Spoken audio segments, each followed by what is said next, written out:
Podtacular episode 392, Gotta Collect Them All, for September 26th, 2013.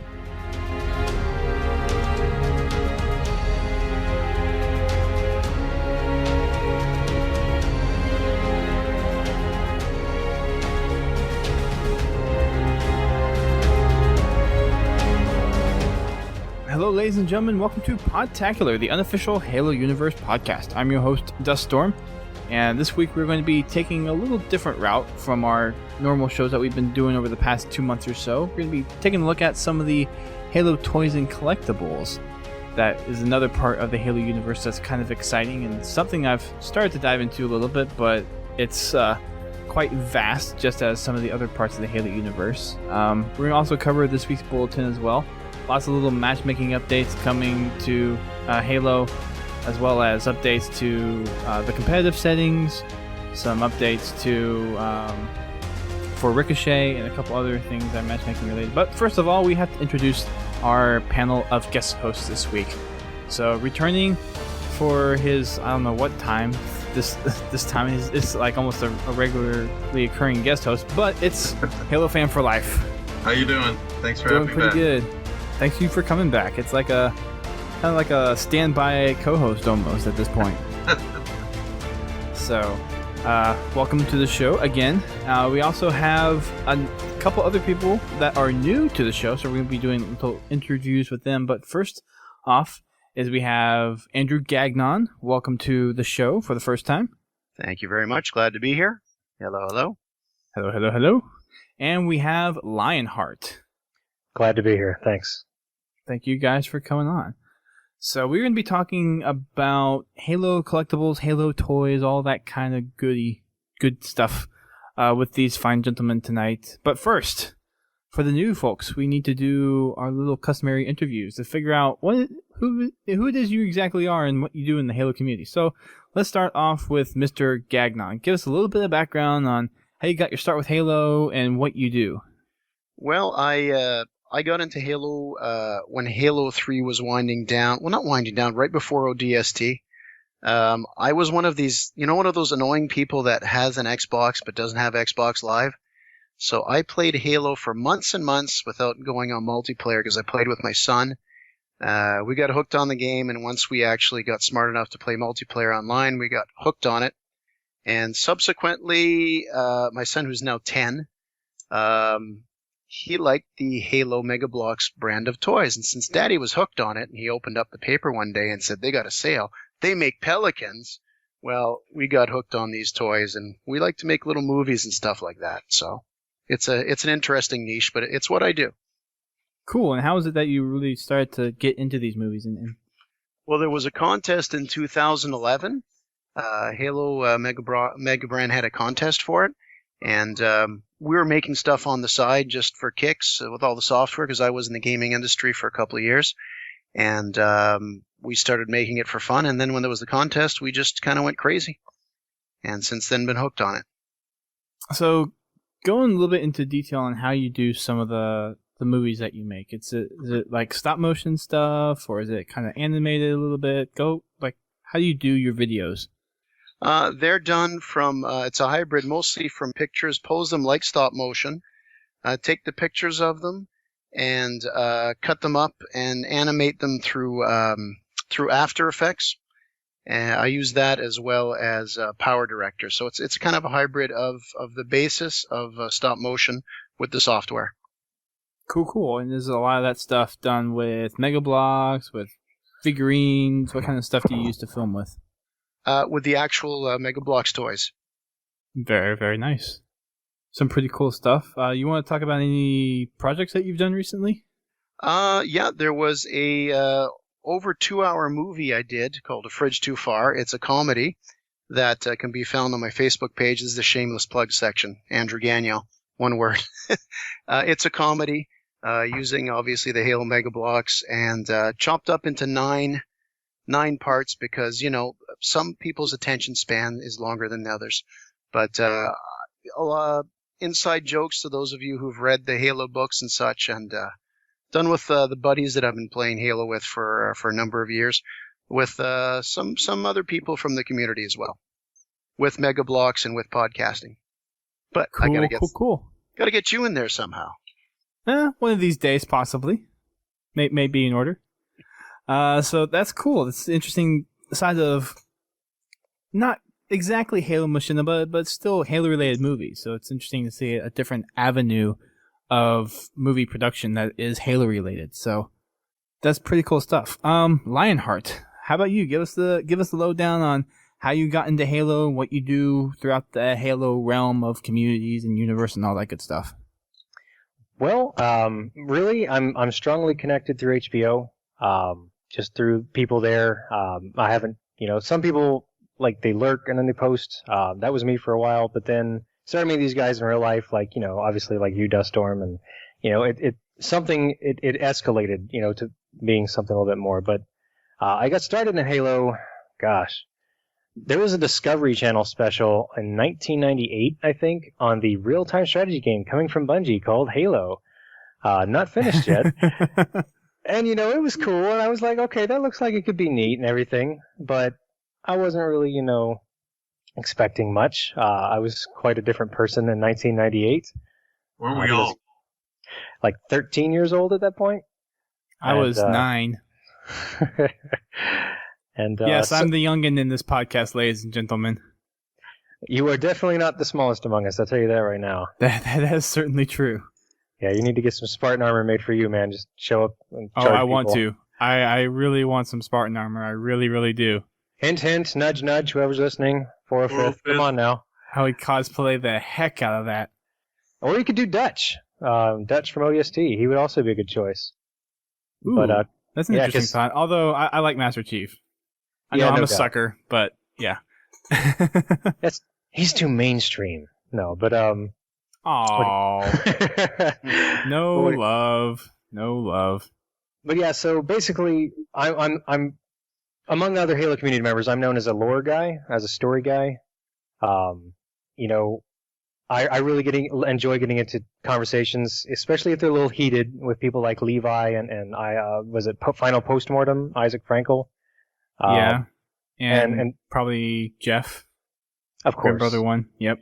Of course. Although he is not as available to talk as I wish he were. It's kind of sad. He used to be more available. Yeah, something about real life. About a year and a half ago. Something about real life. I mean, his priorities are so out of line. Halo trumps all. I mean, we all know this. Family time. Yeah. Who needs that? Yeah. No, but story. And after Halo 1 was at a kiosk in the Walmart where I'm at in Southeast Georgia, outside this military base, that's pretty much the moment I heard that guy say, "An alien ring lost for thousands of years."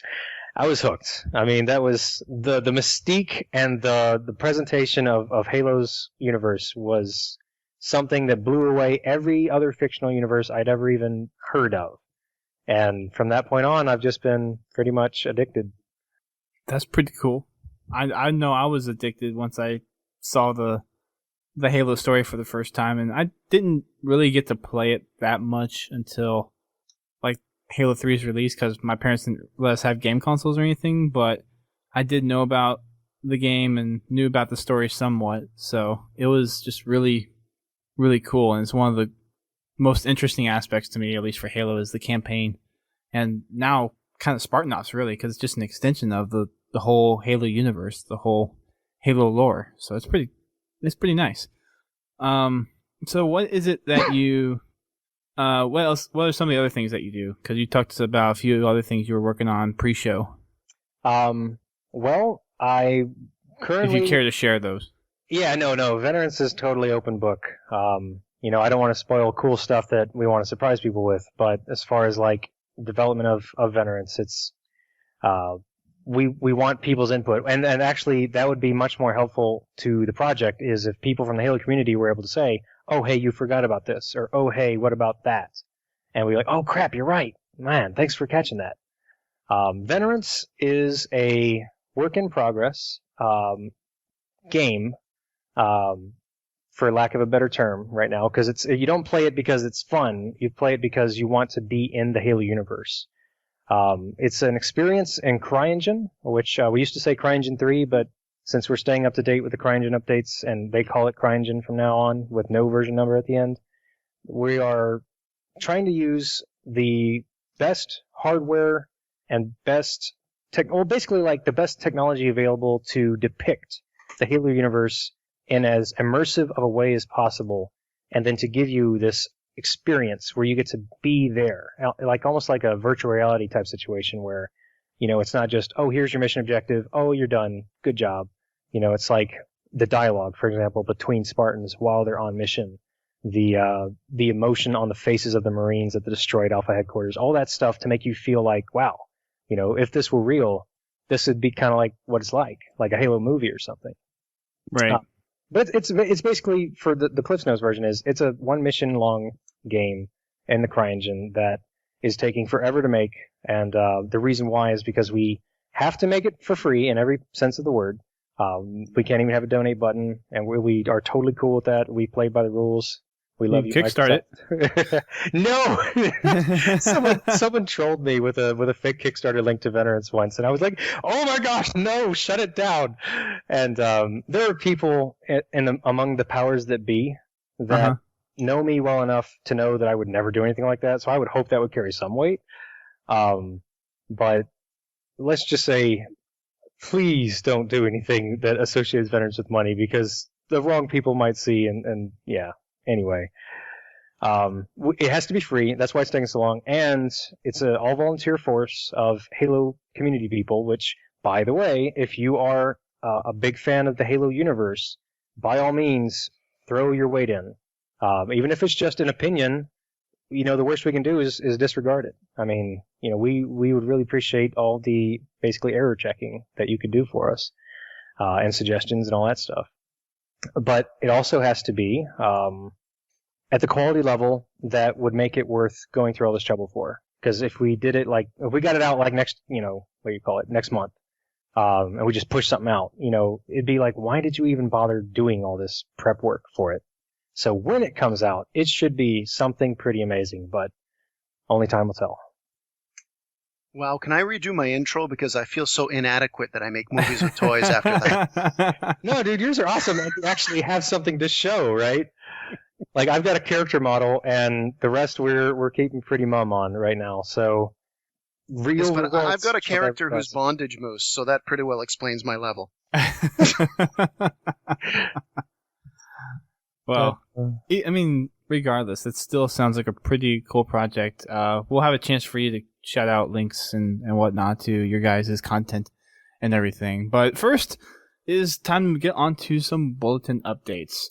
So starting off this week, of course, we have some matchmaking playlist updates coming down the pipeline. And the big update for this week is Team Snipers. So it's getting some overhaul with some new game types and some new maps added into the mix. So we're going to have kind of a revision of Ragnarok. So changing up some of the spawns to where people aren't spawning out in the open all the time. And if someone has top ridge control, you're not constantly being exterminated from a sniper team on the ridge. So a lot of the spawns have been reworked on Ragnarok to give it a better feel and a better playing style for the Team Snipers. Also, Pitfall is making it into the mix for Team Snipers, along with two community forged maps. The first one is called The Ark, which kind of reminds me of Uplift from Halo 2 Vista, to be honest. It definitely flows a little bit differently, but it has the same kind of vibes to it, at least for me. I don't know if you guys have played Halo 2 Vista at all. Nope. But a little bit. But it kind of reminds me of that map a little bit. And then the second forged map that's going to be introduced to Team Snipers is called Opticon. And the one screenshot here, it looks like there's two bases that kind of form this figure 8, and there's a kind of a ring around the middle with a hole in it, and looks like maybe a couple other ramps and lifts areas and around the map. So I haven't played either one of the maps, so I can't really judge to their playability or effectiveness or amount of fun that they provide, but that will be coming to the Snipers matchmaking playlist. We are also going to see 3 new game types make it into the mix. There's going to be Covenant and Forerunner snipers, and you can probably assume by the titles that one is going to be with beam rifles and the other one's going to be with binary rifles. And they're making changes across the board to make sure that no extra weapons are on the map because they're introducing these extra game types. So you basically spawn with the sniper of the class of the game type. So if it's UNSC snipers, it's the sniper rifle, the human sniper rifle. Covenant snipers is the beam rifle, and of course, Forerunner snipers is the binary rifle. And we're also looking at a new game type called Snapshot. Yes. And this is one where no scopes only will grant you a kill point. So even if you are scoped in with a sniper rifle, if you get a kill with a scoped snipe, then it will not count towards your team's score. So this is a nice little twist on snipers, although it can be frustrating. I don't know how good your guys' no-scoping abilities are, but mine is kind of come and go.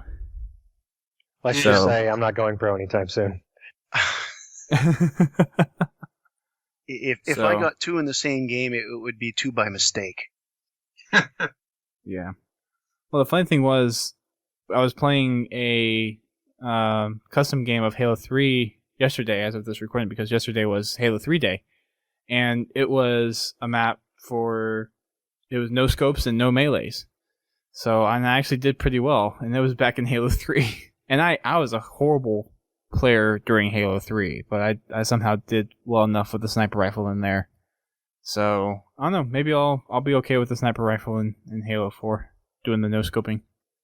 It'll certainly require us to get better. Yeah, and especially if you're doing long-range no-scoping, those things are, oh my gosh. I don't see how people get some of the no-scopes that they do. Well, there's going to be a lot of the game will end by time. Quite possibly, yes, depending on the map size as well. But the weapons are going to be available in the Snapshot playlist. Is going to be set by the game type, and it's going to be spawning with the UNSC sniper rifle and the beam rifle. So you'll have both to use at your disposal at spawn. But remember, you have to have an unzoomed shot to land a point to be a kill. They're also, of course, taking out some of the playlists and merging them down to other playlists as well. So Multi-Team, Dominion, and Champions Bundle DLC are being taken out of the matchmaking lineup in terms of their own playlist. And the premiere playlist coming this Monday is King of the Hill. So that one is coming around the corner. I like King of the Hill. It's a good team game in my opinion. Probably one of the better objectives that I'm good at. Depends on grenades. Getting into the hill. Yeah, depends on the map. It depends on the angles of which you can get into the hill, whether it's open or if it's surrounded by ledges with a bunch of grenades and stuff like that. So, but I like to just kind of sneak into a corner of the hill where people might not necessarily see me coming up, and then just contest the hill. And then I usually die. But hey, you gotta start somewhere. We also have an introduction of Legendary King of the Hill that will be in the voting options for the King of the Hill playlist. And that is going to entail static hill movements and locked loadouts. So, pretty much how you would expect King of the Hill back in the day as of like Halo 2 and Halo 3. We also have the Ricochet Forge contest still going on, and it's being held by Certain Affinity. And that is going on until midnight on October 8th. So if you've been working on a Ricochet map and you want to enter it in to get some cool stuff, then definitely go over to the contest submission thread, and you can find that in this week's bulletin, and go ahead and submit your map. Have any of you guys... Oh, Sal, I know you've probably been working on some, but... Yes.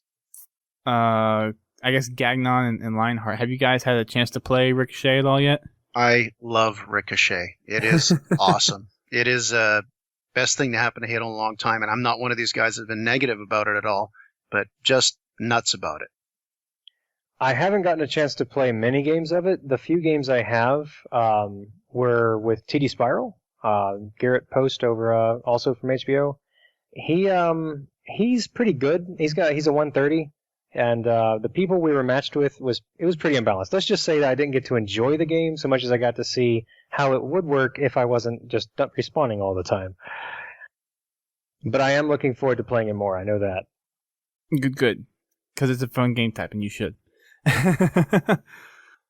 Speaking of Ricochet, though, V5 settings for competitive Halo is coming out, and it's going to include some Ricochet game types, believe it or not. Yes. So it's one of those game types where it's almost the perfect balance of playability between competitive players and casual players. So our friend Ghostiyame has been working on the V5 settings for a while now. That's going to be thrown into the Team Throwdown playlist, and all the regular stuff's going to be there. Slayer, Capture the Flag, King of the Hill, Extraction on the typical maps like Haven, Abandon, Station 9. I think, I don't know if they're taking that one out or not, but Vertigo, all those maps that were in there before. Well, Vertigo wasn't in there before, so I take that back. But all the maps that were in there before, all the classics are still going to be in there.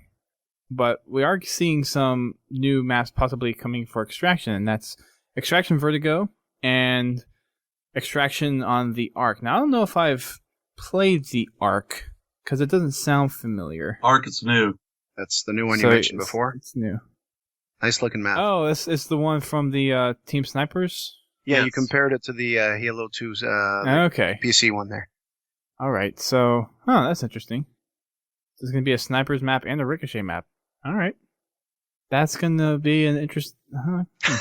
You're being polite. Well, Say what you think. It's just, because I'm thinking because those are two very, very different game modes, and to have a map that's used in something like Team Snipers and Ricochet just seems Odd. Yeah. I mean, I'm not the only one that thinks that, right? Yeah. It does, but you can't say they're not giving it the map a fair try with the different types. Right. But usually Forge maps are forged for a targeted game type or set of game types. So, I don't know. We'll have to see how it turns out. Maybe it'll be a good little golden nugget of a Forge map. So we'll have to see what goes on. We have some new, bigger quote-unquote game types that are being highlighted as well. So Conversion is a project that's been going on for quite a few months. I think I heard that first about it back in like maybe May or June from some YouTube videos. And this is basically someone's implementation of Halo Reach's invasion into Halo 4. And it's using the Extraction game type. It's pretty cool. I played it. So I played it once, and the spawns were still off. I think it was a very, very early version of Conversion. So I think they've had a lot of updates since then. I haven't been keeping track with it that closely, but it's being made by someone called Psycho Duck, not Pete the Duck, but Psycho Duck. And he has a little interview here in the bulletin, and he basically goes through kind of what Conversion is, how he's kind of pulling some of the ideas from Invasion into the game types, and goes through the two maps that are going to be there, which is Colony and Firebase, and has some of the other little interview nuggets as in how the order proceeds through the extraction zones, and that there's going to be different tiers of weapons and vehicles and reinforcements and all that good stuff. So definitely check that out. It's an interesting game type. At least when I first played it, the idea was very cool, and I'm guessing by now, if they're highlighting it, that they've gone through a lot of development and have finally narrowed down and targeted on how to actually get it as close to Invasion as possible. Have you played it recently, Sal? No, not recently. Like you, I heard about it a few months ago, and I think I played it maybe in June or July, and it still needed some fixing then, but I still had fun with it. But yeah, it wasn't the newest one. Right. Did you play on Firebase? Because that was the one I played on. Yes. Yeah. So the spawns weren't set up quite right, at least for whenever you would move up on the extraction. I think that's just because of how extraction would normally play. But I don't think this is a modded game type, but it sounds like the way that you would have to implement some of the invasion stuff would be kind of modded in such a way but I don't see anywhere in here where any of the stuff is modded. So maybe they found some hidden stuff in the extraction game tab where they were able to change some of this stuff up. I don't know. Well, it's kind of like being able to do one flag in Halo 4, where Well, that's a mod game type. Actually, no, you can make it without it being modded. Really? Yes, you put both flags down, but one of the flags is hidden. You know, it's really? like, yeah, you either bury it within an object or you place it just outside of the map where nobody can get to it, and then you just play it as rounds. And oh, so it's not really one flag; it's just simulated one flag. Well, yeah, but it still ends up being one flag. Well, so they say here that they can basically give reinforcements, and I'm guessing change up the spawns a little bit to reflect a point being extracted. And I don't think those are kind of natively supported in there, but maybe they are, and I just... Yeah. I don't know about it's something to play. It's definitely something to go out and try, and they do have the download links in the bulletin as well, so it might be something that we try for like next week's Wacky Wednesday or something. But I would definitely like to play this and then come back on the podcast and comment on it, because it looks like an interesting project. And Invasion, I liked Invasion from Halo Reach, at least when I was playing with friends that knew how to play. That's the thing with Halo now, is you have to play with friends, or else you're not getting a good Halo experience. Oh, totally. I agree. Friends don't let friends play with randoms. That's right. And friends have headsets, but don't get me on that tangent. Unless your friend is Fran Drescher. Oh. What? I completely missed that reference. Gee, I thought I was the old guy here. Oh, man. You don't want to know, trust me. I'm going to go hide in my old corner now. It's funny. There's a TV show called The Nanny, and there's one episode where the character actually gets some kind of like nasal decongestant thing, and the actress speaks like she normally does. And the rest of the show, though, like 99.999%, she's the most nasal she-urkel you've ever heard. She-urkel, that's great. And that's your culture for today's episode of Podtacular. Yeah, we're moving on. Because I am lost. Finally, at the bottom of the bulletin for this week is the screenshot spotlight, and, of course, it's Ricochet. Yes. Lots of good oddball screenshots. Let's see. Personal favorites for me would probably be Noble Victories. Ricochet by Rashad217. And Crunch Time. I think those are kind of my three favorites. Ricochet by Dr. Seduce is pretty cool as well. The one that I like is it's just the ball itself with the skull. I don't know the name of it, but The Barragan? Is that what it is? Barragan?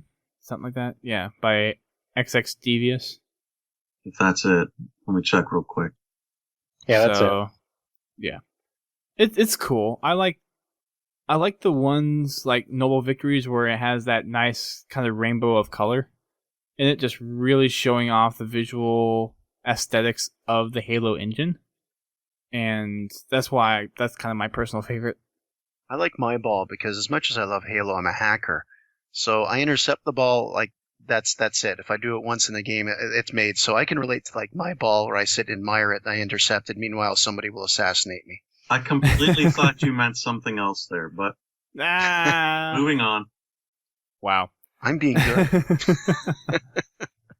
So, Lionheart, do you have any favorites out there? I'm looking at the bottom right, Ricochet by Mike the 13th. Just seeing the precursor armor with the strange blue and red contrasting color scheme, looking like it's about to rush into your base and ruin your day. Armor? Dad armor. I also really like the Barragan as well, just because you don't really get a good look at the skull typically. But I'm not going to lie, every time I see the Mark V helmet, a little part of me inside feels all warm and fuzzy. So, the Ricochet by Skittles magic, even though the rest of the image is kind of bland. It's just Pitfall. It's kind of like put together. It looks like he fell through a armory and ended up with the armor he's wearing, just kind of randomly. But and it is kind of neat to see the pose, like he's about to friggin' slam dunk on a hoop just outside of the screen down below. Yep. Welcome to the jam. I saw another screenshot somewhere with Mark V in it, but I can't remember where. Oh, there it is. That's the next closest picture up in the bulletin. He's rocking the Mark VI chest piece, the Mark V helmet, shoulders, and gauntlets. And looks like the Mark V legs as well. Wait, which one is that? That is the one above the Ricochet screenshots. Full assassination? No. It's all the Ricochet screenshots are at the bottom. Oh, you're talking about in the main bulletin post. Yeah. Oh, okay. I was like, where did I see that Mark V? Oh, okay. Yeah. Green with envy. Mm-hmm. So that is this week's bulletin for you guys. Matchmaking updates all around. We're probably going to see matchmaking updates from Waypoint for quite some time now. And I think along the lines of this conversion of Spotlight, we'll see some other game types be spotlighted throughout the bulletins coming in the few months. Until we see something else big come down the line, maybe something like the Halo TV show or what have you. So, matchmaking updates, more matchmaking updates. Have fun. So next on our podcast list for tonight is going to be kind of our toys and collectibles discussion. So there's a whole universe of collectible items for Halo, whether it be Mega Bloks, whether it be action figures, whether it be posters, Xbox hardware, t-shirts, memorabilia, posters, all that kind of stuff. I think I said posters twice. Yes. But there's a lot of collectible stuff out there, and I know I've spent my fair share of money on all that stuff. I have every Xbox 360 Halo themed console, along with controllers and headsets. So I've spent a boatload of money there, and I've also spent some on Mega Bloks as well as a couple posters. How'd you get into that? I wonder. Still a thing called New York Comic Con last year. Yeah. And the vice president of Mega Bloks. Yeah. Which I got so I knew about Mega Bloks for Halo, and I was personally a Legos person. He said the L word.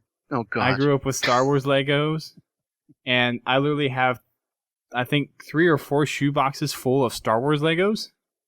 So I was a Legos fan for a while, and it was a dream of mine to go out and basically, like the model train environments that they have, like at museums and stuff. Yeah. I wanted to do that with Legos at one point in time and have the Lego trains kind of go through, but have like each one of the Lego themes kind of out there. So there was the Arctic set, there was the Indiana Jones set, there was the Star Wars set, there was a city set, and I wanted to make a whole kind of display for that thing. Like, it was a dream of mine for a while.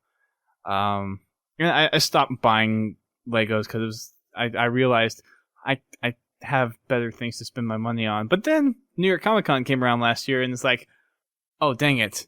It's scratching my Lego itch, except it's Halo Mega Bloks. Which means it's even better. So I've started diving into that, and I've probably spent I'm not going to say how much I spent so far. A lot. Because it's been a lot. And I made the stupid decision to go into one of the Toys R Us's that's on my way home from church last weekend.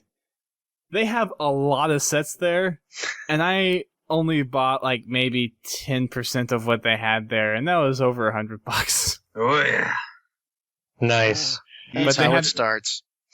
Yeah, it's like, someone want to give me $500 so I can buy the rest of this stuff?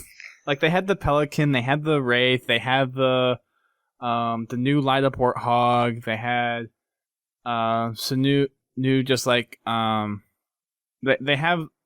One of the ones I bought where it had those 3 different sets, but there were pieces in each one of those sets to build one of the other, like, aerial vehicle kind of things. Mm-hmm. So I got some of those. I got some of the figurines with the platform block on it. So I got a few of those as well.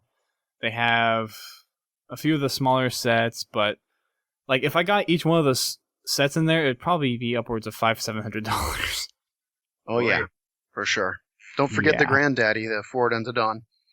Oh, Yeah, I haven't dropped money on that quite yet. you will. At some point, yes, I will, but I have to get through this whole possible government shutdown first. So that's not for the podcast though. Moving on. So Sal is a collector of such things, as is Gagnon and Lionheart, which is why they are here today. So I guess I'm just opening the floor to you guys, because I don't know if there's a good place to start here, because I've given kind of my story behind the Mega Bloks and stuff. So I'll go last. I'm just gonna let you guys go for it. Actually, if I can make an opening point, you mentioned how you liked Lego when you were a kid, the Star Wars Lego, and it's expensive, and that's why a lot of people with collecting, it's like, well, I don't know, like you mentioned, wanting to buy, you only bought 10% of what they had. There's so much stuff out there, but I tell you one thing, my kids play with the same Lego that I had as a kid. So I'm looking at this Halo Mega Bloks stuff. As much as we love it now, it is good quality stuff, and it will last a long time, and it's well worth the money. And I'm not one of these guys that collects to say, I read a post today in a forum I hit up a lot about Mega Bloks, and how the guy's disappointed is some of those sets are decreasing in value. I'm not that type of collector. To me, it's like, I could never sell it in that. It's the fun I get when I was a kid and seeing my kids play with it now. I just want to throw that out there. Because I know Sal, for instance, Sal, do you want to sell your set? What? Do I want to what? Do you want to sell your collection? Are you kidding me? Hell no. Oh, by the way, I'm not one of those guys who doesn't let the kids play with it. We built it, now don't touch it. Keep it in the glass box. I don't have kids, so I don't have to worry about that. See, if I would have known before. Ah. Yeah, another thing is just finding a place to put them all, too. Because I have a couple of those lamps that is like the tiered shelf thing, so it's like the box lamp. And I have a couple of my sets on there, and then I have a couple of end tables that I have some sets on right now. But there's some other sets that I just have in drawers because, well, one, I really need to sit down and clean my apartment. And two, it's just there's really not enough platform space to put everything everywhere. But I think I'm going to try to get or get a shelf somewhere. I have to figure out how to do it without putting holes in the walls. This is an apartment, which is a little difficult. A young single man in an apartment should know the one word, and that is IKEA. Yep. That is one of the first things that my mom did when we were moving my stuff up here was we went to IKEA. And that's why you listen to your mom. Yep. I love my mom. Anyways, keep going, guys. Dramatic pause. Actually, it's funny because Mega Brand, who makes the Mega Bloks toys, is about 10 minutes from my house. And they're one of the Nice. last You're a big... lucky man. I think they're the biggest toy manufacturer in North America that actually... They do have some manufacturing overseas, but I believe I was lucky enough, Connor and I won a tour to see the factory here. I guess it's easier when you live close to it, right? Last year, I believe they were saying they're up to now 50% of production is in North America. And I know a lot of listeners are from the U.S., so maybe Canada doesn't count, but just the fact that you've got such a big manufacturer making something like that here, where it's made a lot cheaper overseas, I always personally feel good about that. Oh, yeah. Agreed. Always nice to keep it this side of the Pacific. Yeah. Now we just got to keep it from going south of the border. And I know you Americans think that's Mexico, but remember, this is Canada here. Oh, But by the way, dang. they make these down the low street. blow. I was in Tennessee last month, and I found stuff that they still don't have in the stores here. Fair enough. Funny how that works, right? That's right. Once again, thank you for keeping Celine Dion. We're all very grateful. I honestly don't care. I don't really pay attention to her at all, so... She's never been mentioned on Podtacular? I think you've got to mark this. Put a mark. I know you always say you put a mark. She may have been at some point, but I mean, do remember I haven't been around the whole time Podtacular has been around. So See that he'll blame it on the previous host. That very I well played, sir. No, it wouldn't. It probably. Well, one of our co-hosts might have said something about it, so I don't know. There's been a lot of words spoken on this podcast, if you think about it. I mean, this is episode 392. I don't know how many average of words that we would have per show. I don't even know how you would begin to count that. Oh, just ask the NSA. They'll be happy to tell you. Ooh, getting a lot of politics. I don't tonight. think they're going to waste their time on keeping stats on how many words are on this podcast. Bomb, To be terrorist, quite frank. jihad. There you go. They're going to flag it now. Oh, Uh-huh. yes. Uh-huh. The code word is suicide grunt. So, all right, Mr. NSA officer, what had happened was we were talking about an evil empire called the Covenant and their suicide squads and their holy war. Can I go now? I swear we were just having fun. No, having fun. It's a danger to national security. You mentioned the no-no words. Yeah. By the way, Anyways. back to the topic. Back to the toys and stuff. You do know if you go into the block aisle, the brick aisle of a toy store, or even Target, Walmart, the big stores, for mega brands, Halo is the big thing. You'll always see tons of Halo there. They turn around real well. It's always well represented. As a matter of fact, it came out in 2009 with only a few sets. I mean, it's prominent there. Even when Halo was between games in a lull, you've got lots of kids. My son Connor's got lots of friends at his school that collect them. And as blasphemous as it is, a lot of them don't even own the game. So I mean, that's good for Mega and their marketing and that. That's for sure. That's pretty cool. It is. I keep telling them, trade for stuff. Give them your lunch, and trade for it. Trade for Mega Bloks? Why not? All right. I did some. I mean, it's just like hockey trading trades. cards. It's collectibles. Yeah, I guess you could. I've never really thought about it that way, but yeah, I guess you could do trading of sets like that. Huh? This is a good And that's example why of I a have joke you on the gone show. wild. Well, there's a lot of people that trade them, well, Sal, do you take them? Like, I don't go. I was lucky enough to get a couple of sets that have been autographed by 343, and I won't open those up. But there's some serious collectors, just like anything nowadays, where they won't touch it, they won't open it or anything. I mean, there's nothing like, and I guess this is an advantage because I've got a son, but building a set with him. I mean, it's the best. It's fun. You got to open it, have fun. And for you guys Nearly that are all of laughing, my sets are open. I have a set that was autographed as well by 343, and that'll never be opened. But other than that, everything else gets opened, and I do all of my reviews of them all on my site. So, I have an ulterior reason for building them, not just for fun, but to also show everybody the sets and, give them an opportunity to see what it looks like in case they're on the fence about it, Yeah. Well, that's one thing. Yeah, good point. You've got excellent reviews. There's a lot of people that do reviews on Halo Mega Bloks.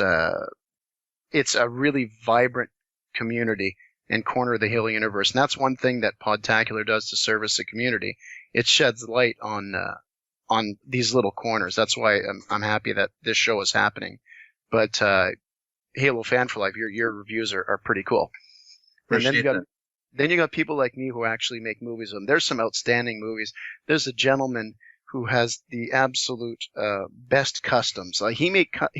I think the new Mammoth that's coming out. They're making a Mammoth Halo Mega Bloks. Yes. And I mean, you're talking about people that have made customs that have inspired the company, and they know about it. The Halo Mega Bloks Facebook page is very busy, incredibly active and listening.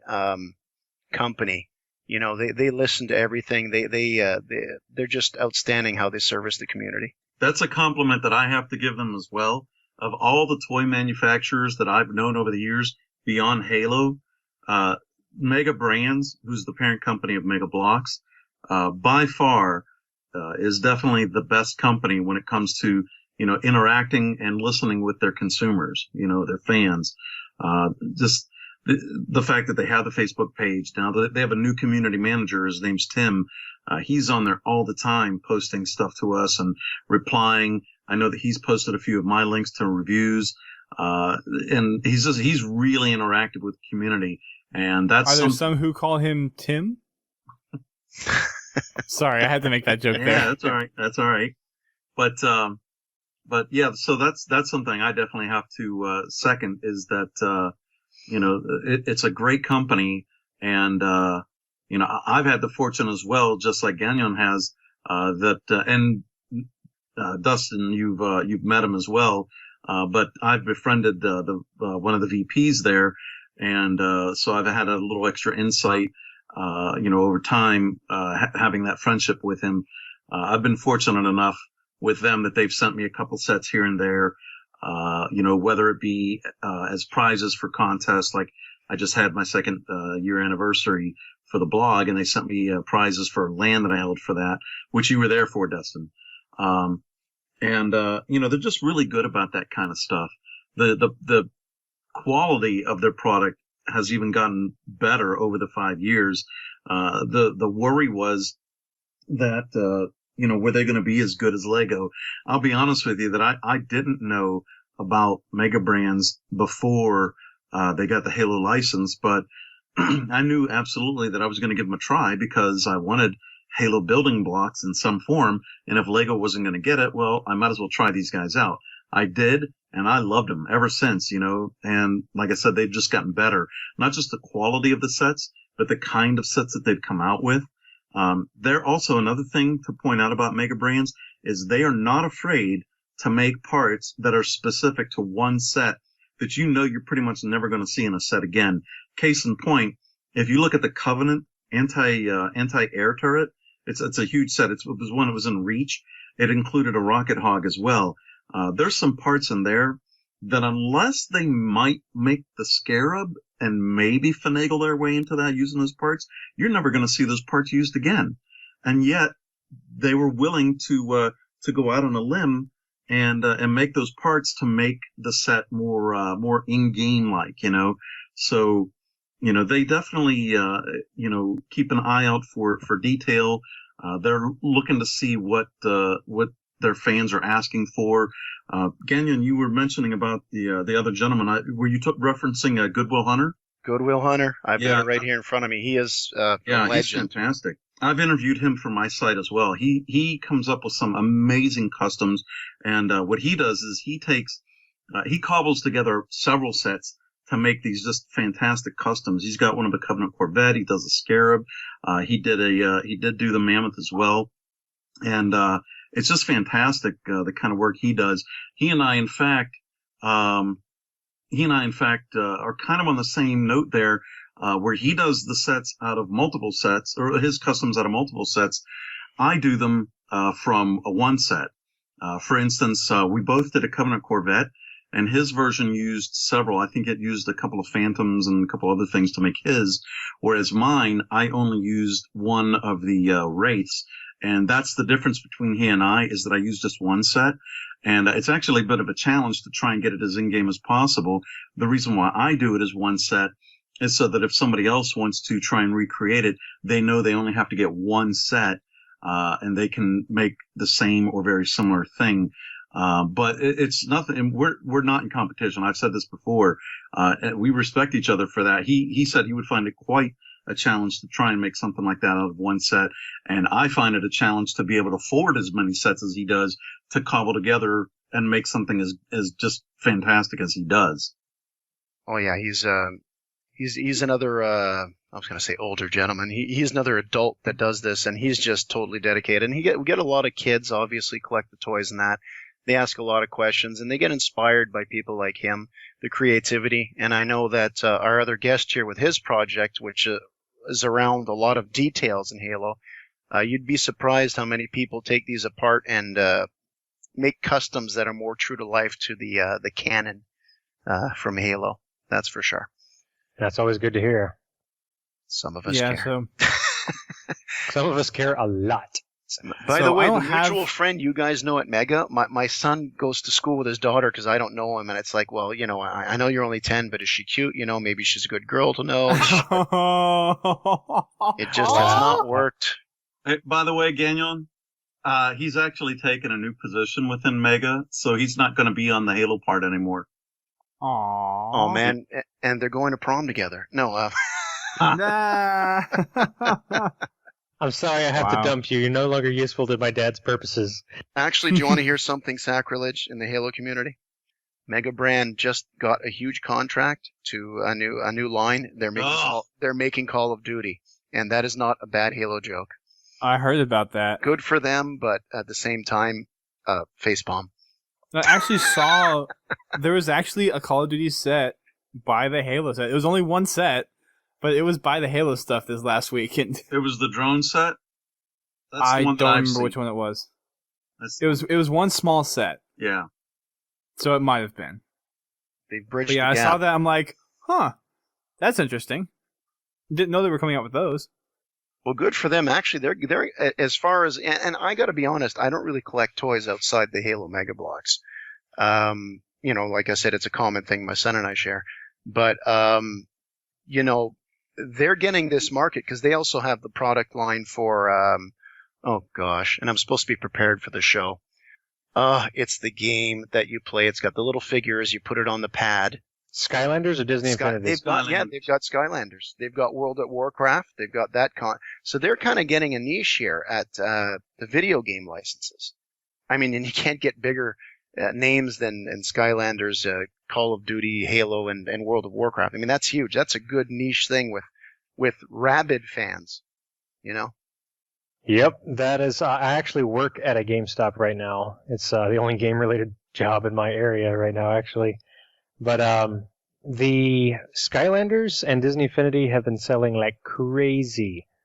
I mean, okay, it's not something so extreme like, we're always running out or anything like that. But I will say that I did not expect it to do as well as it's doing. And the fact that Disney owns Marvel and Star Wars now has tons of potential implications for where that, whole concept of real-world items meets game-world items can go.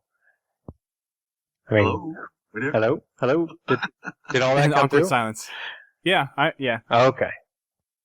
Yeah, I I'm mean, still leaving the floor open to you guys. So Oh, okay.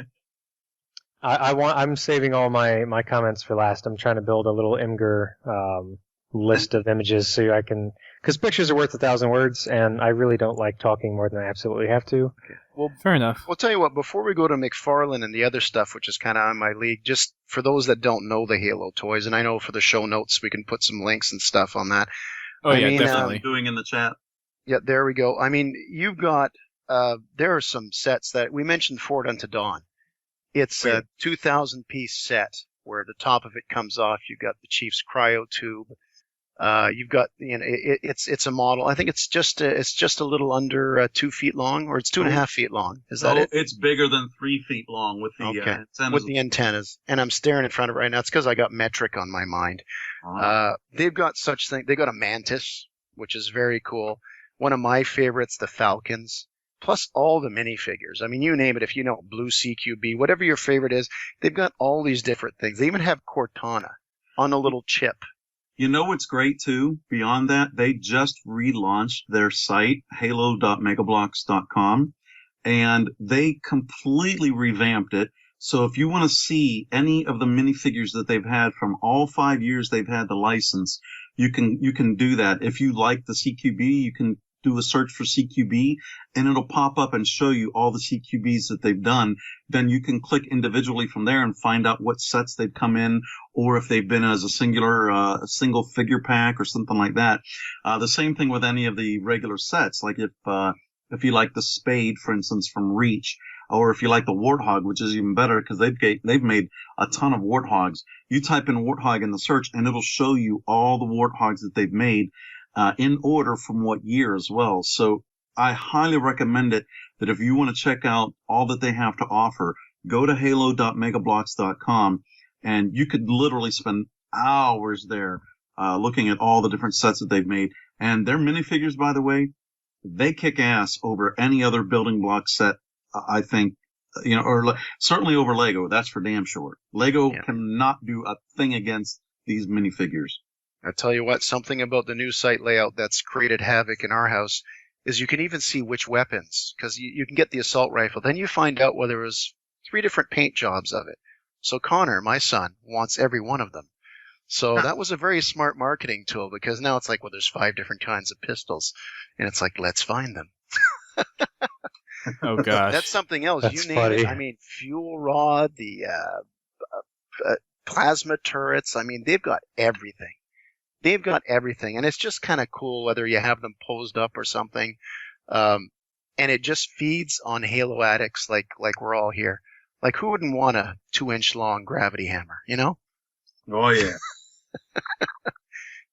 Which is why I have to photograph everything we get so I can make them into a movie. But you can mix and match the pieces, so you can have, if you just like some people lament over how they're going to look, their Spartan looks in Halo Reach or any of the Halos. Even all the ugly armor in Halo 4, as much as I love that game, you can mix and match and do your little Spartan figure too. And if you're really bad like me, you've got a little Halo Mega Block Cortana who's on my dashboard, but who didn't help my car from getting stolen. But anyway. Oh man. Yeah. Wait, that sucks. You still have Cortana? I've got another one now. I like to think that, I had a copy of her. It's a bad joke, right? There's not much left of me down there. Was she the rampant one? Exactly. She was the red one. It's like, I didn't need her. Nah, she's the librarian's copy. Wait, did I say that? My bad.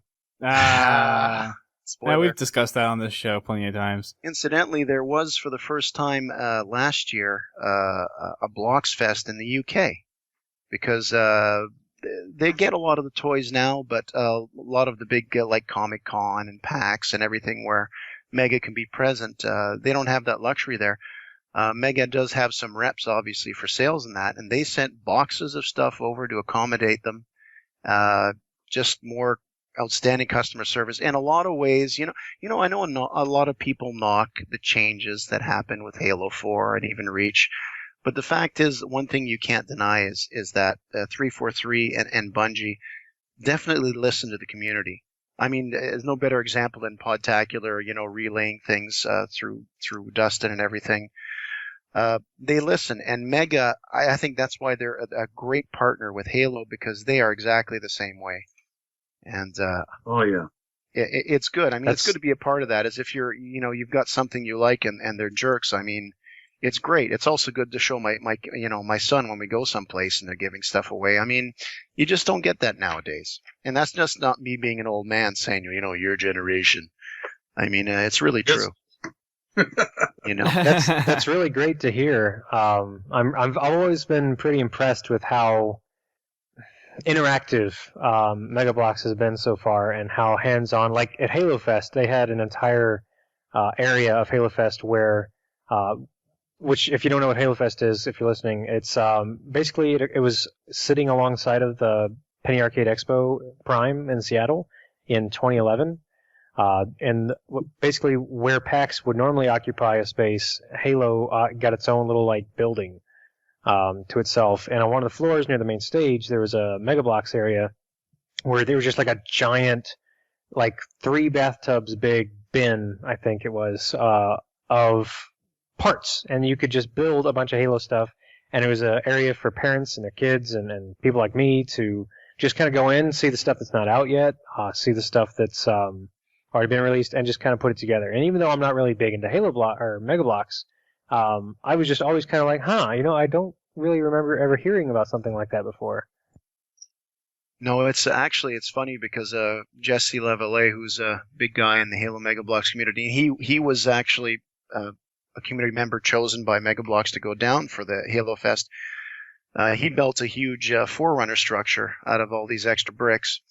A smart, resourceful guy. It's whatever you build, you get to keep. So he says, I'm going to build something big and badass, and that's what he did.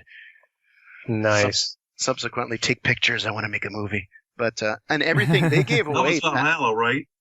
Pardon me? Was that Valhalla? Exactly. Yeah. Exactly.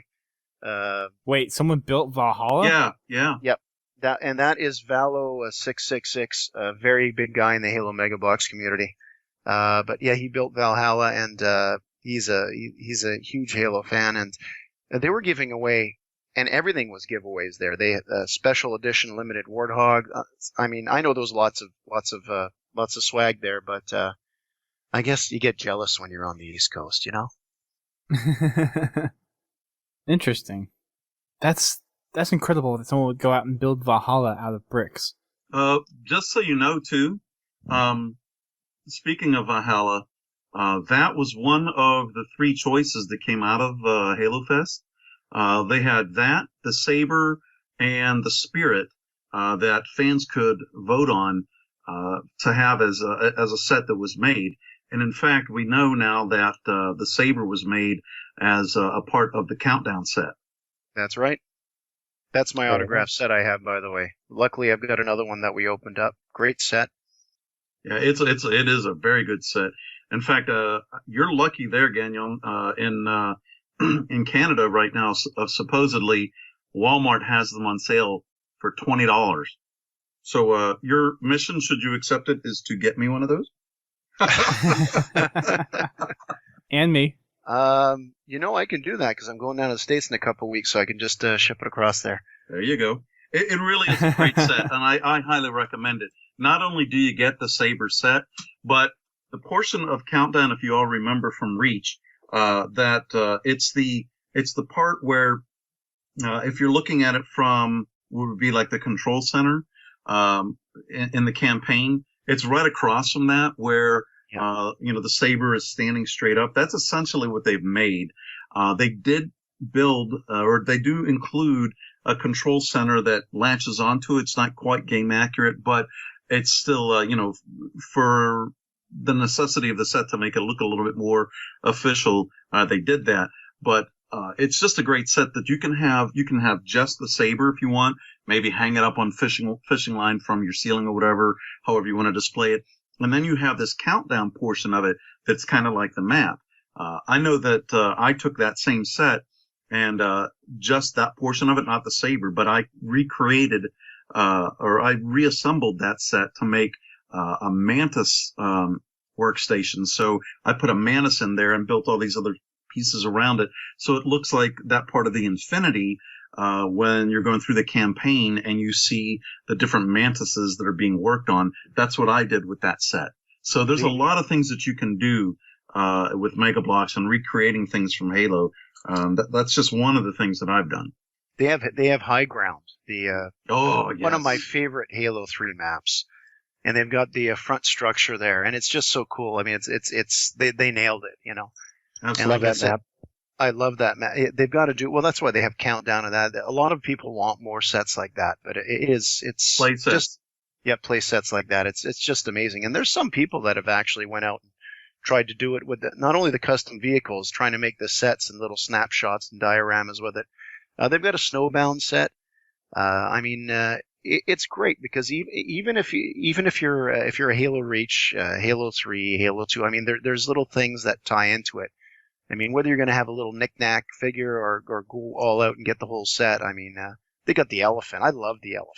Oh, it's a great set. The elephant, I mean, it's and they've got the covert. I mean, it's so vast and wide. I mean, they got us, right? Because once you're hooked, that's it. Yeah. I mean, even with that's going to be a Prometheans, lot more money for me to spend. the Prometheans, they've got the little walkers. I mean, it's fun. What's even more fun, you talked about the room. I mean, I've got a house, and I do have the IKEA, the furniture with the little X's in it, so they have the little the shelves where I can put everything. And but I mean, it's fun. Every man cave should have it. Yes. Yes, man cave. Man cave. But there's a lot of sets out there, definitely. And they're coming out with so much more. Yeah. If you can give me a moment, I can give you just a quick rundown of all the stuff coming out. And sure, if you want to. By the way, when they first got the license, it was Halo Wars. Yes. So they created stuff that was not part of, because, you know, Halo Wars is not accepted by some people, but they made stuff like the Vampire.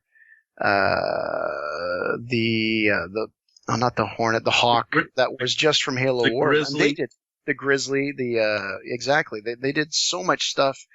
Actually, 2 different Grizzlies, aren't there? And they did a bang up job on it. And then now they've got, across the board, whatever they can make. I'm sorry, but the origin was from Halo Wars, which is cool because if you're a collector, I don't collect the boxes and that because I ran out of room for that. My wife threw them out. That's the real truth. But you wanted the Halo Wars on it. The boxes take up space. The boxes do take up space. Although all my instructions are in the massive box that comes at Forward Unto Dawn, which is art because it creates the scene. It has Master Chief floating with Cortana on a pedestal when you open it, but it's done with the figures. But it's not tacky or cliche.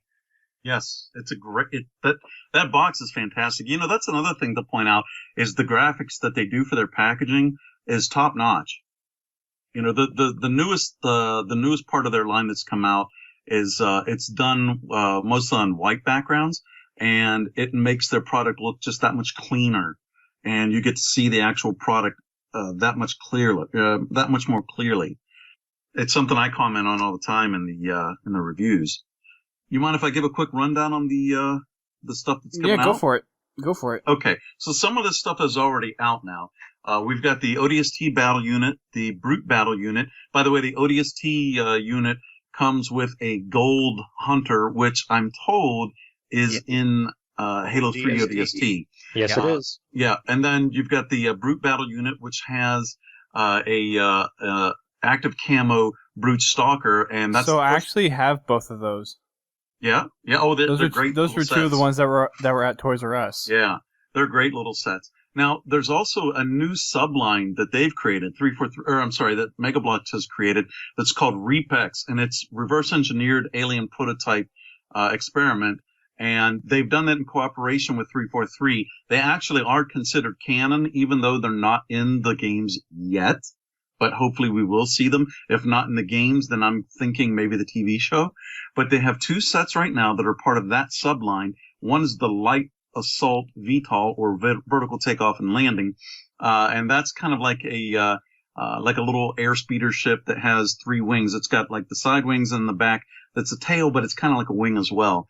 It's pretty cool, and that has one of the new style jackals in it, which is pretty cool. Even if you don't like the new style jackals, the minifigure looks great. The other set that's part of the Repex line is the Siege Bike, and what's really cool about that is instead of it being with wheels, it's got a tread, so it looks more like something that you might see on snow, for instance, or rugged terrain. It's very cool. It comes with a CIO Spartan as well as an active camo Halo 4 style grunt, and those are good sets. Now they've also come out with the Cyclops. And the Cyclops was actually part of a larger set that was going to come out a few years ago that was called the Firebase. And that was going to be about a $200 set. That was going to have the Cyclops. It was going to have a troop Warthog, a lot of pieces to make an actual base. There was going to be like a little munitions dump, a little storage area, and several turrets. But for whatever reason, they decided to scrap that and instead portion it out or separate out the main parts of it.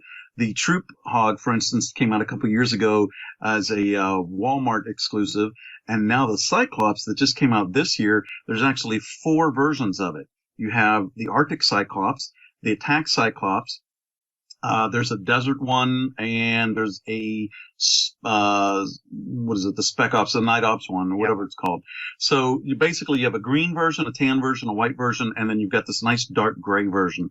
And there are the green and the tan versions are the same other than color. The Arctic version has a flamethrower attached to it, and then the Spec Ops one, or the dark gray one, has these cool double machine gun cannons on them. So if you don't know about the Cyclops, that was actually the first prototype of an armored suit, but it didn't work well because the fusion engine or whatever it was that was on it wasn't so great, but it works great as a toy. So Mega Bloks decided to come out with that. Now beyond that, they have the Hornet and Covenant Vampire set that's just come out. Now another thing is there are 3 sets that when you buy them individually, they make their own little set, but if you put them together, they make the Oh gosh, help me out, Gagnon. It is from Halo Legends. Yeah. The Master Chief is riding on it. Everyone is yelling at. Come on, just say it. Just say it. The booster frame? Thank you. You nailed it. Yes. So if you get the 3, there's a CNC console, there's a hangar deck, and what is that last one? It's a Forerunner terminal. So yeah, I bought those from Toys R Us as well. Yeah, so. and they're great little sets. You know, they're like $10, and you get a figure, you get some weapons with it, and then you get these pieces that can make like little mini sets. But if you buy all 3 of them, then you make the booster frame. And what's cool is Mega Bloks made each of the packages so that if you put them next to each other in order, it actually shows the booster frame across all 3 packages. So that's something pretty cool that they did. And, you know, that's really showing, a love for the line and just a nice little homage for the fans as well. Another thing, let's see, the next thing, boy, my mouth is just salivating thinking about all these things. They did make the Hayabusa, which we can forgive them for. Yeah, well, I don't know. Whoa. What do you have against Hayabusa? Yeah, Come on. I like Don't the Super Ninja. I like my katana. Thank you. They made a red spade. Now, previously to the red spade, they had made the orange spade that was actually in-game accurate to reach. But for whatever reason, Walmart wanted an exclusive spade, and they went with red for the color as opposed to green or blue, which are actually in-game accurate. And my guess is that Walmart wanted it red because they wanted to trump Target, which Target is known for red color. So they probably wanted to trump them on that. Hopefully we'll see a green or a blue version down the line. Speaking of which, I did make a custom green version. You can see that on my site. Anyways, now they also made a blue Rocket Hog. It's like a team color Rocket Hog. Not in-game accurate, but still it's kind of neat that they do the team colors. They made a Flood Hunters battle unit set, which includes 2 Spartans done in the dark gray color.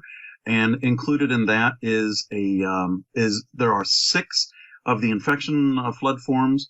There's a carrier flood form as well as an elite flood. That's one of the other ones I got too. Yeah, it's a very cool set. The only issue that I have with that is, unfortunately, the carrier form is not quite as conical as it is in the game, and it's really more like a ball. And unfortunately, I think it looks a little bit like a scrotum. But anyway, well, it's yeah. You have 3 of them, don't you? No, not yet, but I will. By the way, for those of you, because I know a lot of the people in the Halo community are loyal to ODST, they made a series of drop pods. Yes. Which were very cool. They had some elite ones, too. I think I have all but one of those. They even had an infected flood one. The elite ones, and then, they've made all the ODST ones. In fact, one of the newer ones of the ODST drop pods includes Dare. Now, here's the thing. Mega Bloks, up until recently, has not called any of their figures by name. In fact, the kind of running joke within the Halo Mega Bloks community is we call them Not, and then whatever the character's name Not is. George, so Not Dare. Yeah. Not George came with the spade that came out a while ago. Not Cat came with the Falcon. But you could tell it was Cat because as soon as you put her in the Warthog, it just drive over the side of your desk wherever you put it on. Yeah, and just smash the pieces, you know. But in fact, what's cool is the Mammoth that's coming out soon will include a Not Palmer figure and 2 of the Spartans that are part of Fireteam Majestic. Now, on top of these, then we've got the. They do have Master Chief as Master Chief in Forward Yes, and that's in the Forward Unto Dawn set. And there is a difference between him and some of the other Mark 6 Spartans in that he's got some additional paint applications, some more black on him, and you can definitely tell there's a difference. So if somebody tries to pass that off on eBay, for instance, if you look at it and it's just an all green Spartan, that is not the actual official Master Chief Spartan. Beyond these, then, they've got a Last Man Standing zombie pack. What's cool about that, it's a Target exclusive, but they include 4 glow-in-the-dark Spartans, and they're very cool, and they actually do glow in the dark. And on top of that, there's a regular Spartan. What? Oh, yeah. Dark.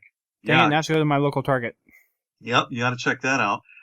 There is a Flood Hunters UNSC Falcon, very similar to the Flood Hunters battle unit, but this actually includes a Falcon, 2 of the carrier packs, and I think 3 of the carrier forms and 3 of the infection forms. On top of this is also a Blue Series Banshee, so it's kind of like a Team Blue Banshee. There's a Blue Falcon that will be coming out. That's Target exclusive as well. And another set that just came out on Target's website is the Halo Collector's Edition pack. And with that, in fact, I have that actually pulled up. That comes with 8 figures, 3 of which are gold color Spartans. There are 2 blue elites. There's a blue grunt. There's a silver elite general from Reach. And then there's also an active camo. I believe it's an active camo recon Spartan as well. And what's great about this, that set with 8 figures is $20. Normally, minifigures that come in the single packs, for instance, are $3. So normally that would be like $24 there. So you're saving $4 by getting the set, and it comes with these very exclusive figures, again, that are exclusive to Target. So that's a lot of good stuff coming up. And not to mention, about every 4 to 6 months, they also come out with these series of blind pack minifigures. So it'll be like a little pouch, a little packet that includes 1 figure in it, and you don't know what you're going to get unless, of course, you're like probably Gagnon as well. We know that there's a code that's on there that's been stamped in, so we know what the figures are by the codes. So if you figure that out, if you know what they are, then you know which figure you're going to get. Otherwise, if you don't know the codes, then you're just going to, whatever you get, you get. There's a deal in my house, by the way, because we have a guilt thing in our house that we always have. After a dozen packs, then we can look at the codes because we spent enough money. Nice. I'm not so rich, so I look at the codes first. But seems reasonable. So a new series just came out, Series 7, and I'm not even going to go through all of them. There's 16 figures in the series, but on top of those 16 that are known, that come with there's like a little sheet in there that tells you which ones are common, rare, and ultra rare. There are also 4 that are translucent figures that aren't even listed. You don't even see them, and they're really rare to come across. None of the figures you can get with a regular set, by the way, even the ones that aren't translucent. So that's the one of the draws of getting the packs. Yeah. So there's just a ton of stuff that Mega Bloks has, and then it's all over the place. They've got tons of Forerunner stuff, UNSC stuff, and they've been slacking a little bit on Covenant stuff. And I only think that that's because with Halo 4 being more about UNSC versus Forerunner, they wanna just stick with that. But we do know that there are more Covenant things coming down the line. I mean, they even have the flags from Capture the Flag with the skull on top. There's some. Oh yeah. Is it High Ground came with? I think it was the red, and there was a Locust Snowbound. set. Snowbound also. Snowbound as well. So you can get like even the flags, trip mines. I mean, you've got is it the trip mine or little grav lift? I mean, you've got everything. Trip the mine. Grenades. Yeah, you got grenades, and I mean, it's fun. There's a lot of detail in it. It can be tediously and horribly nerdy. Wait a minute. There are worse bad things. Thing. Well, I'm only drinking beer I'm only drinking beer when I build them with my son. But let me add this in here too, and I know I'm kind of ripping these off quick, but it's just to kind of get people excited about it. A new thing that Mega Bloks has done is for this year, they've come out with sets that now have lights and sounds. Now, they're a little bit more expensive because of that, but they are extremely cool. For instance, 2 sets, and I gave these away at the LAN. I think you saw them there, Dustin. There is a Night Ops Goshawk, which is kind of like a desert color Goshawk. And what's cool about that then is there's a button on there that you can click that it makes the Goshawk sounds, and there are some lights that light up the windshield as well as the front floodlights, and it's a very cool set. Another set, and this actually comes from Halo Wars, is the Anti-Armor Cobra.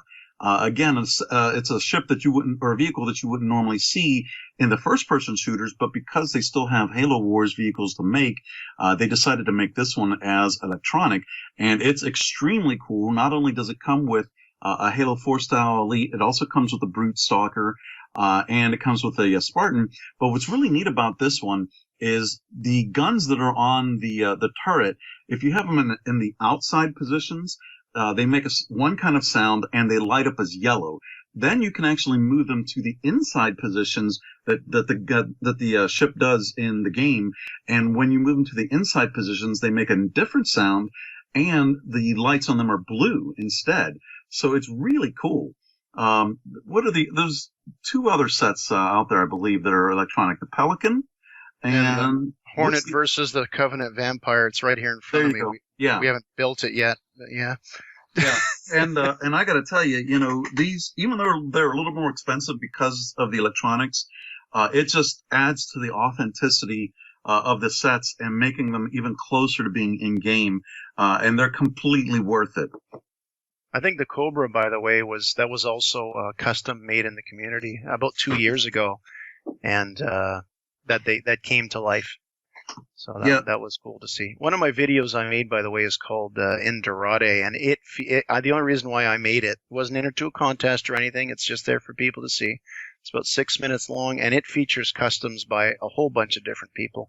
I mean, you got the supply pad. Some guy made a supply pad from Halo Wars, and he made the garter too. Yep, that's right. I mean, just crazy stuff. Good creative stuff, and you know, when you appreciate and you're addicted, like so many of the fans are to the show. To Halo, I mean, you look at the stuff and you say, wow, that's very cool.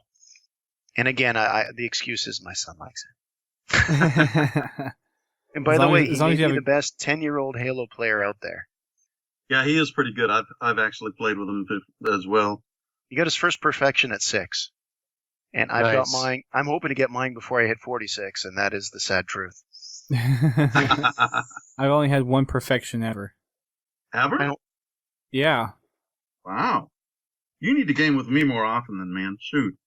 It's hard. It's my playstyle. No, it's one thing to hide behind you and win. It's another thing to get my 15 kills and not die. Yeah, exactly. And my playstyle is so against me getting perfections at all that I'm never going to get one in Halo 4. That's sad. It'd be difficult. I'm never going to finish the spread. You would have never had me on this show. I will never finish commendations in Halo 4. Wow. Because I can't get perfections. Do you know what? Okay. The only commendation I was going to finish, because I was up to 60-something, I think, was for Dominion. And now what's happened? You know, I got lucky on that. I just finished that about 3 days ago. I finally mastered it. So glad I did it before they switched over to this new playlist crap. By the way, for those that entered the Halo Mega Bloks Toymation, which is mostly stop motion animation, because I mentioned the style I have is kind of hybrid.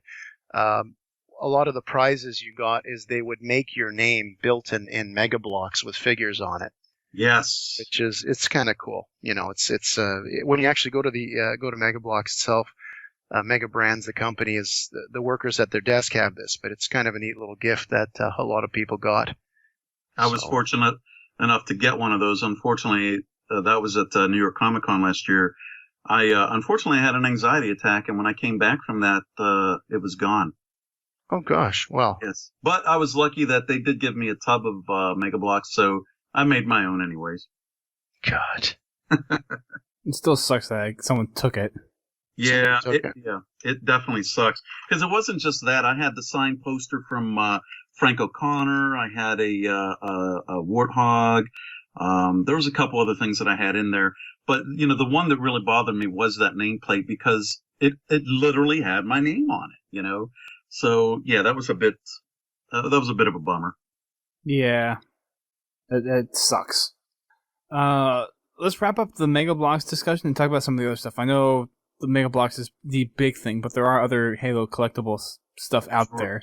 Well, another big one is McFarlane. Yes. Yeah, and in fact, I know I'm talking a lot. Do you mind if I keep going? Yeah, I mean, the others will chime in if they want to. Okay. I'm out of my comfort zone with McFarlane, so yeah. Okay, so with they've had the license for several years as well, but let's just talk about what is new right now. For Halo 4, they've only had 2 series, and in fact, Series 2 of their action figures has literally just came out within the last week. And what's cool about this series versus Series 1 of Halo 4 figures is that each of these figures comes with a code for an in-game either armor or weapon skin. So I highly recommend getting these, even if you don't want the figure per se. Getting that code with it is very cool.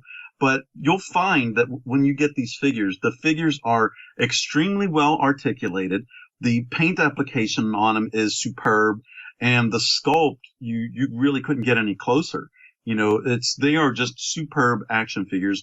And if you know anything about McFarlane is known for its detail, its sculpt, and its paint application.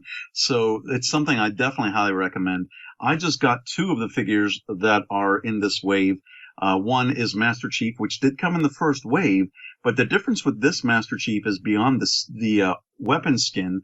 It also comes with this little micro Cortana figure. In fact, Gagnon, you might appreciate this. You might want to get this one because it's roughly the same scale size as the Mega Bloks Cortana, except that it is extremely detailed with its paint, and the arms are actually away from the body as opposed to being like one sculpted piece like the Mega Bloks version is. She comes in a little stand that kind of looks like a little hockey puck, but she can pop out of that, and Chief can actually hold her in his hands. So in his hand, which is really cool. I've just put the review up on my site, so feel free to check that out.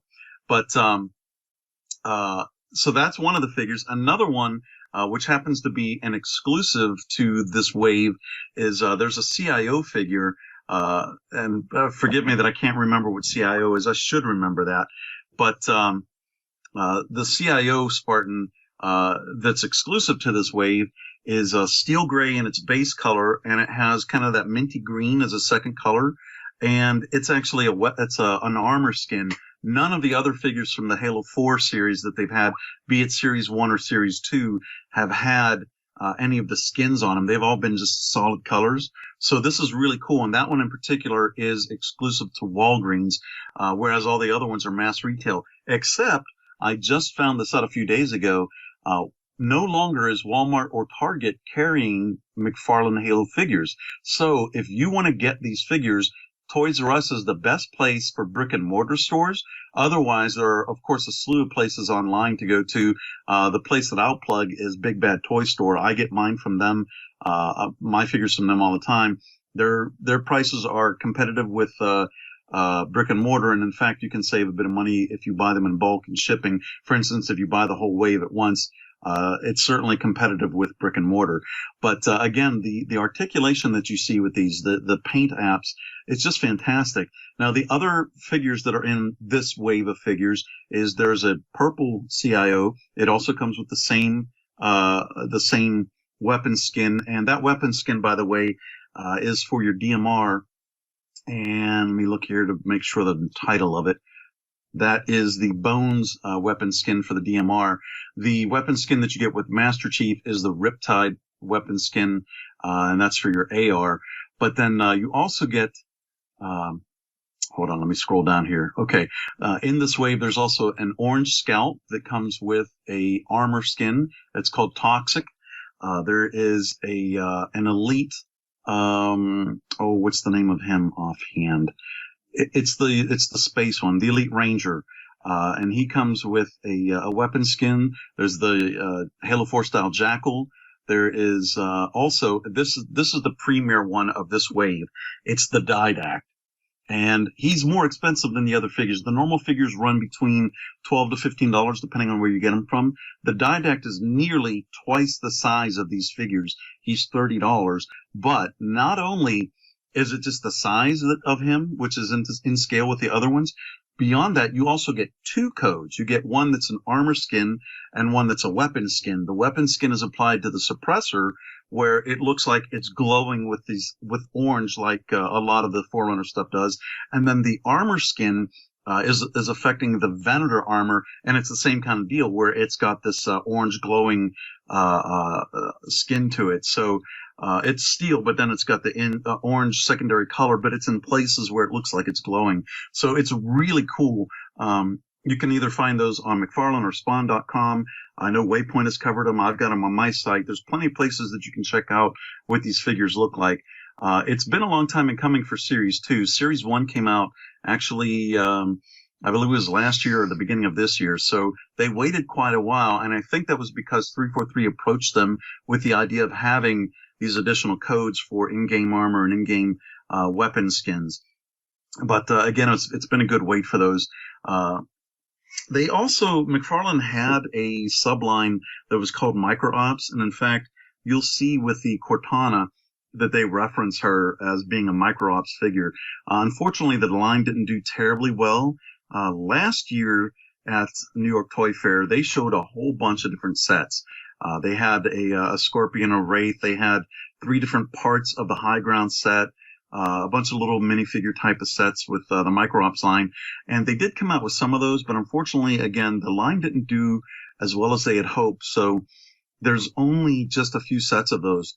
If you do find them, though, I definitely recommend getting them. They're just fantastic little miniature sets. So if you wanted to build like a small diorama, especially with the High Ground sets, you could do that. Anybody else? That was a lot of much about that. You've covered it. Yeah. Just gave like the open encyclopedia version of it. Right. Well, there is one other thing. Sorry. It is McFarlane, but it's not action figure. Last year, they came out with a set that it's a statue. It's a resin statue that was a hunter that was being killed by Master Chief. And it's the scene that's depicted in Forward Unto Dawn where Master Chief is thrusting the grenade into the hunter's back. Now, that statue, there were only 500 of them made. And it was retailing for about $250. It sold out quickly. In fact, if you're lucky enough to even find one, for instance, on eBay, they're going for like $750 or $1,000 now. Well, now they've got another statue that's coming out. If you're familiar with the cover of Halo 4, where it shows Chief kind of bent down and he's holding the assault rifle in one hand, that's the statue that they're doing now. And that's coming out very soon. I can't say exactly when. I actually happen to be an editorial contact with McFarlane, so I kind of know some of these things ahead of time, but I'm not allowed to say exactly. So I can't give you any specifics. Yeah. But I'll just say soon, and be prepared for that. You have to look on the Spawn site for that. Yeah, there you go. You just posted a link for that, for the statue. Again, this is going to be another one of those ones that it's a 500 run. I think this one is $225 for it. And this is another one of those things that if you want to talk about collecting and the holy grail of collecting, this is one of those pieces that if you get the opportunity to get it, this would definitely be your holy grail in your collection because of the size of it, the sculpt, and certainly the exclusivity of it, being that there will only be 500 of them total made. So keep an eye out for it. Of course, when I see that it goes on sale and I'm allowed to talk about it, I'll post about it on my site. But again, you can either check spawn.com and look on the online store, or McFarlane.com on the online store. It's actually the same site. It's just that he has it under 2 domain names. But you can find it on the store when it goes on sale. I believe that you have to be a premium member. Don't quote me on that. I can't recall. But it's something that you can sign up for. I believe it's free to sign up for. So definitely go check that out. So that's something that is coming soon. And if you haven't seen it yet, most definitely take a look at it, and you'll see the statue is just fantastic. Cool. I know for me, I have a couple of the McFarlane stuff, but not nearly as much as what you're sounding like, how much there are of them. You know, when they came out... Although I am interested in the newer stuff because of those codes. Yeah. When they came out with the Reach Spartans, they did very near every single version that came out. And on top of that, this is what's cool. This is the big difference between the Reach Spartans and either the Halo 3 or the Halo 4 Spartans. With the Reach ones, they made the shoulder and the chest armor removable. So if you wanted to, you could swap out the armor, and the head, the helmet, you could take the head off too. So you could mix and match your Spartans all day if you wanted to. In fact, I actually did that. I played as a JFO Spartan in Reach, and I took the JFO head, the base Spartan body, and then different shoulders and a different chest piece, put them together and repainted it so it looked like my Spartan in the game. And that was just something that was really cool that they did with Reach. Unfortunately, it wasn't really viable with Halo 4 because there was more Spartans and more armor, plus you had all the skins that came with them, that it just was something that they decided to pull back from and just stick with, giving you a baseline figure. So the shoulders and the chest armor aren't removable on the Halo 4 style figures. It doesn't mean that they're any less quality, it just means you don't have the flexibility of customization. Yeah, it makes sense. I always enjoyed that feature, the ability to not be stuck with what came out of the mold. Right. Yeah, like a lot of the stuff. Go ahead. I was gonna say I guess that kind of brings up why a lot of the ones that I have the interchangeable armor pieces. So you must have got some of the Reach ones then. I think the Reach ones, yeah. Well, they have to be. That's the only ones that they had. The Halo 3 ones didn't do that. Like you could always pop off the heads, but you couldn't pop off any more of the armor. Got it. But yeah, the Halo Reach ones are like that, and they're. The good thing is they had a lot of the same armor that was in Halo 3, so you could still kind of recreate the Spartans that were similar to Halo 3. Of course, they had that little bit of a Reach redesign, but still, there's a lot of good stuff you could get from those. By the way, as we've been talking, I've been building a custom Covenant Corvette out of Mega Bloks. Of course. Nice. Well, I'm building a Master Chief that's going to ride a bomb into it. So you top that one. There you go. Pickle bomb. Well, you had one that you showed off at your LAN a couple weeks ago that you custom built too. Yes. Was it a cruiser or a carrier? Yeah, actually, I had three there. I had the CSO cruiser, which is the large style cruiser. I think it's also called a CAS cruiser. There's a difference in scale size, though. But then I also had two different scale sizes of the CCS cruisers.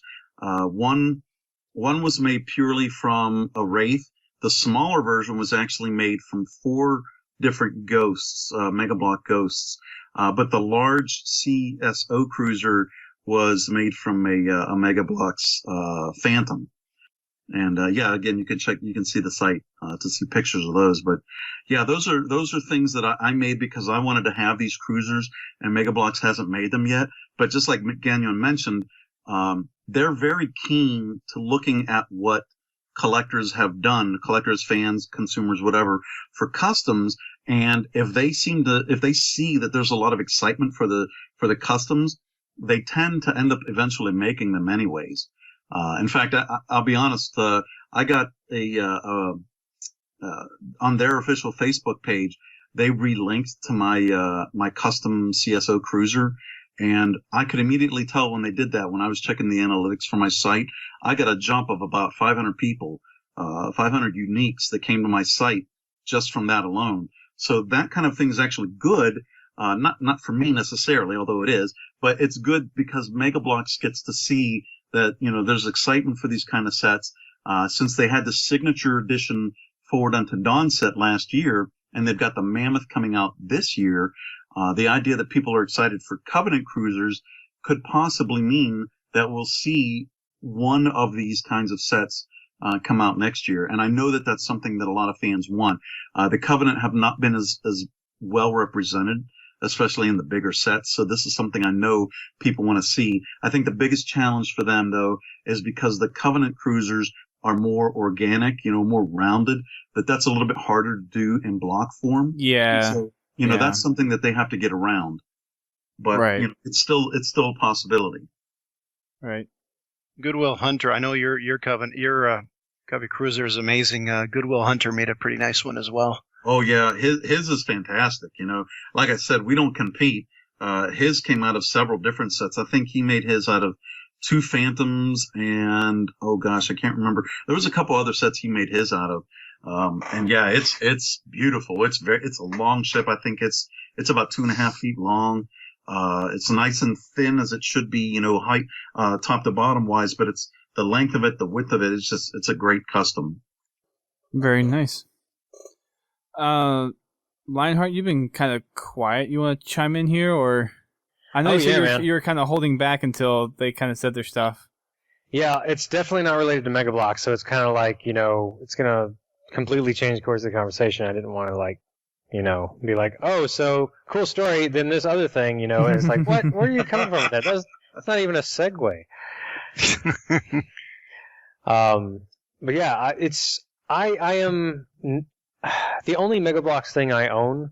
I'm actually, more than happy to part with it for someone who would really like it. As a Comic-Con exclusive 2013 Master Chief, he's blue with a green visor and has a saw.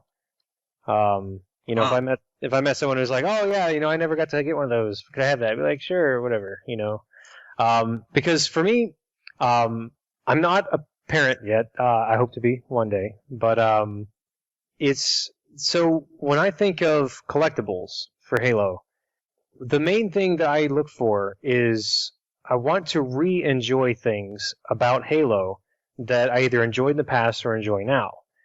For me, mostly that's story. And so how do you enjoy story in a collectible? Well, the Halsey Journal did a really good job of doing that, where you've got these in-universe items from fictional coffee shops, and the journal she bought fictional coffee shops. Yeah, like Have a I like Good that terminology. Yeah. I think the name was Have a Good One, which I actually Have a well, what it is there was apparently a guy that was at a coffee shop. I'm probably gonna botch this. I remember hearing a story about how the New Mombasa was the first place it showed up, I think. Or name, Have a Good One, came from a Bungie employee's or multiple Bungie employees' interaction with a guy with a really thick accent at a coffee shop. And he would always say, basically, have a good day. And it would be like, have a day, good one. But the way it sounded was, have a good one. And I think that the Halsey Journal has like a little slip of paper with a coffee stain, supposedly from Catherine Halsey's coffee, with that logo from that fictional company. Anyway, so like that's a good example of in-universe stuff that helps me re-enjoy the putting myself into the Halo universe and enjoying the characters and the locations and the visual splendor of, like, for example, the surfaces of Halos, how they look so Norwegian mountains kind of thing, beautiful white snow and green fields. And then you've got this awesome gunmetal building with blue energy coming out of it.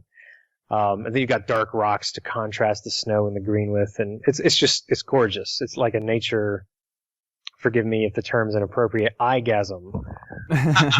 It's really like pleasing to the eye.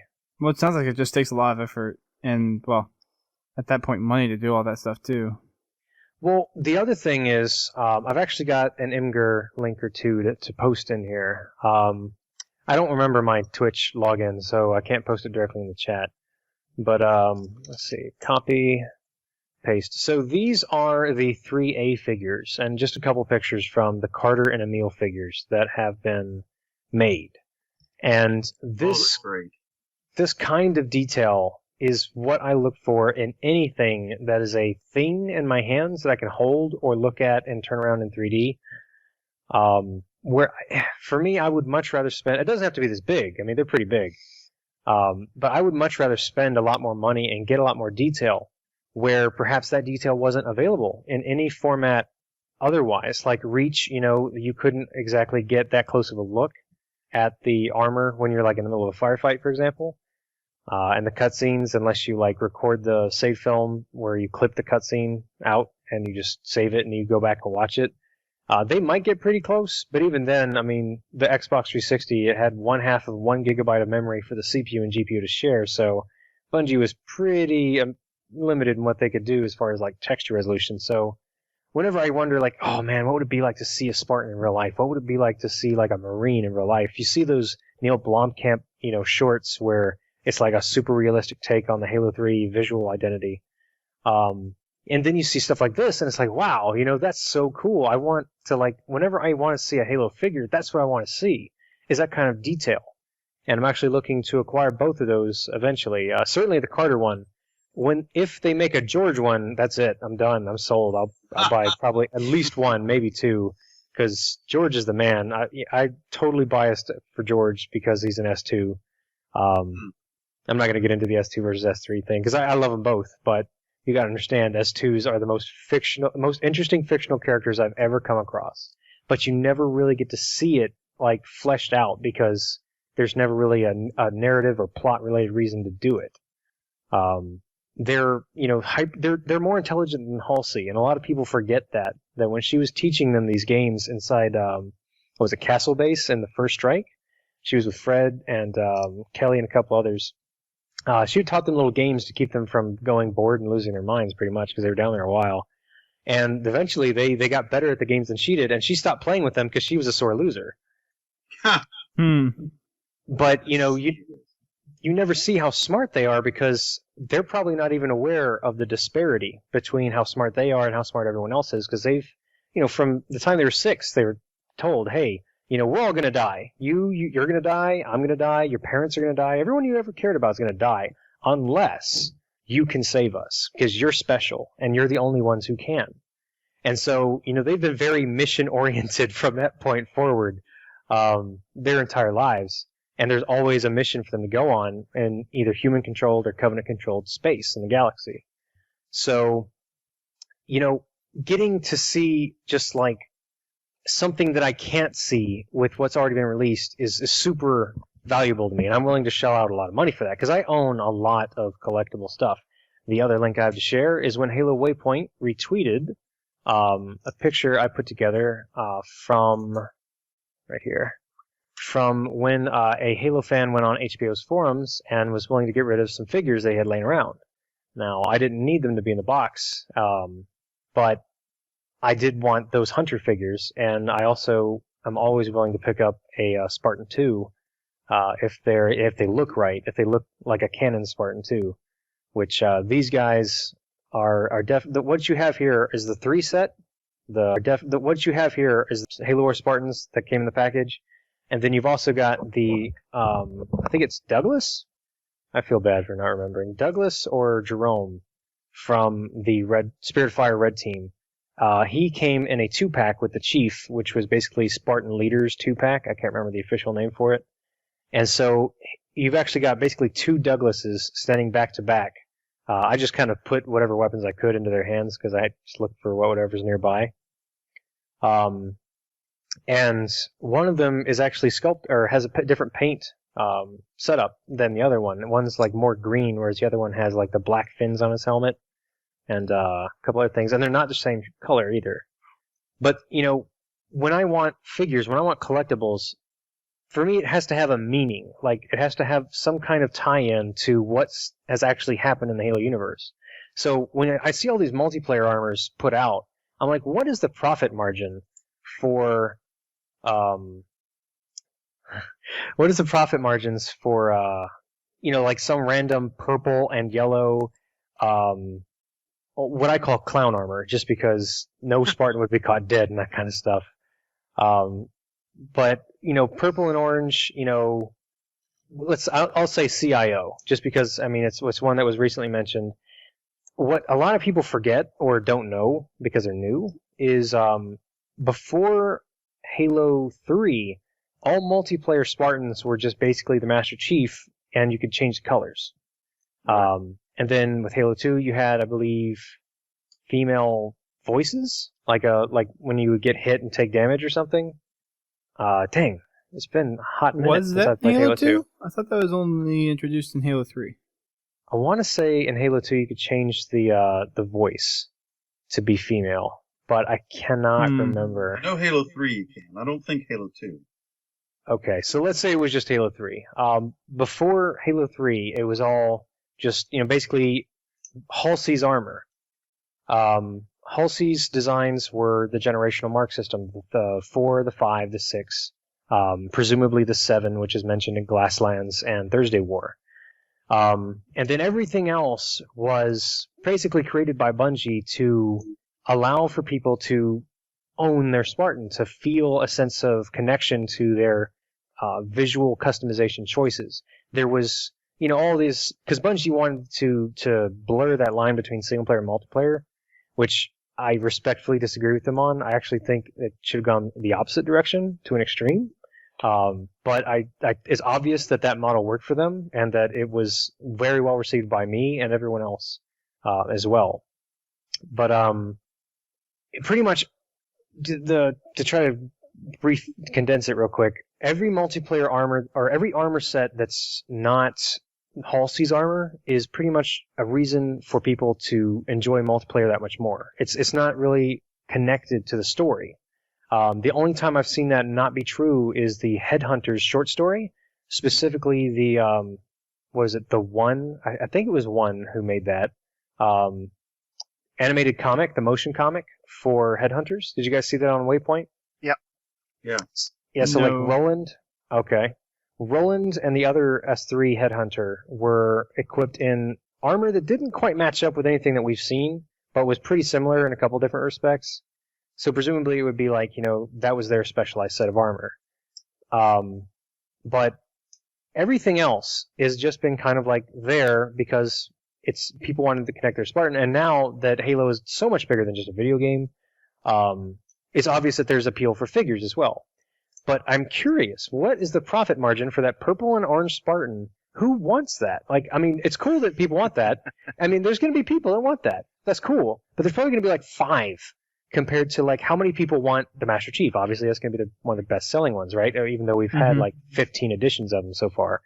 But, what This about is other... an argument that I have with McFarlane.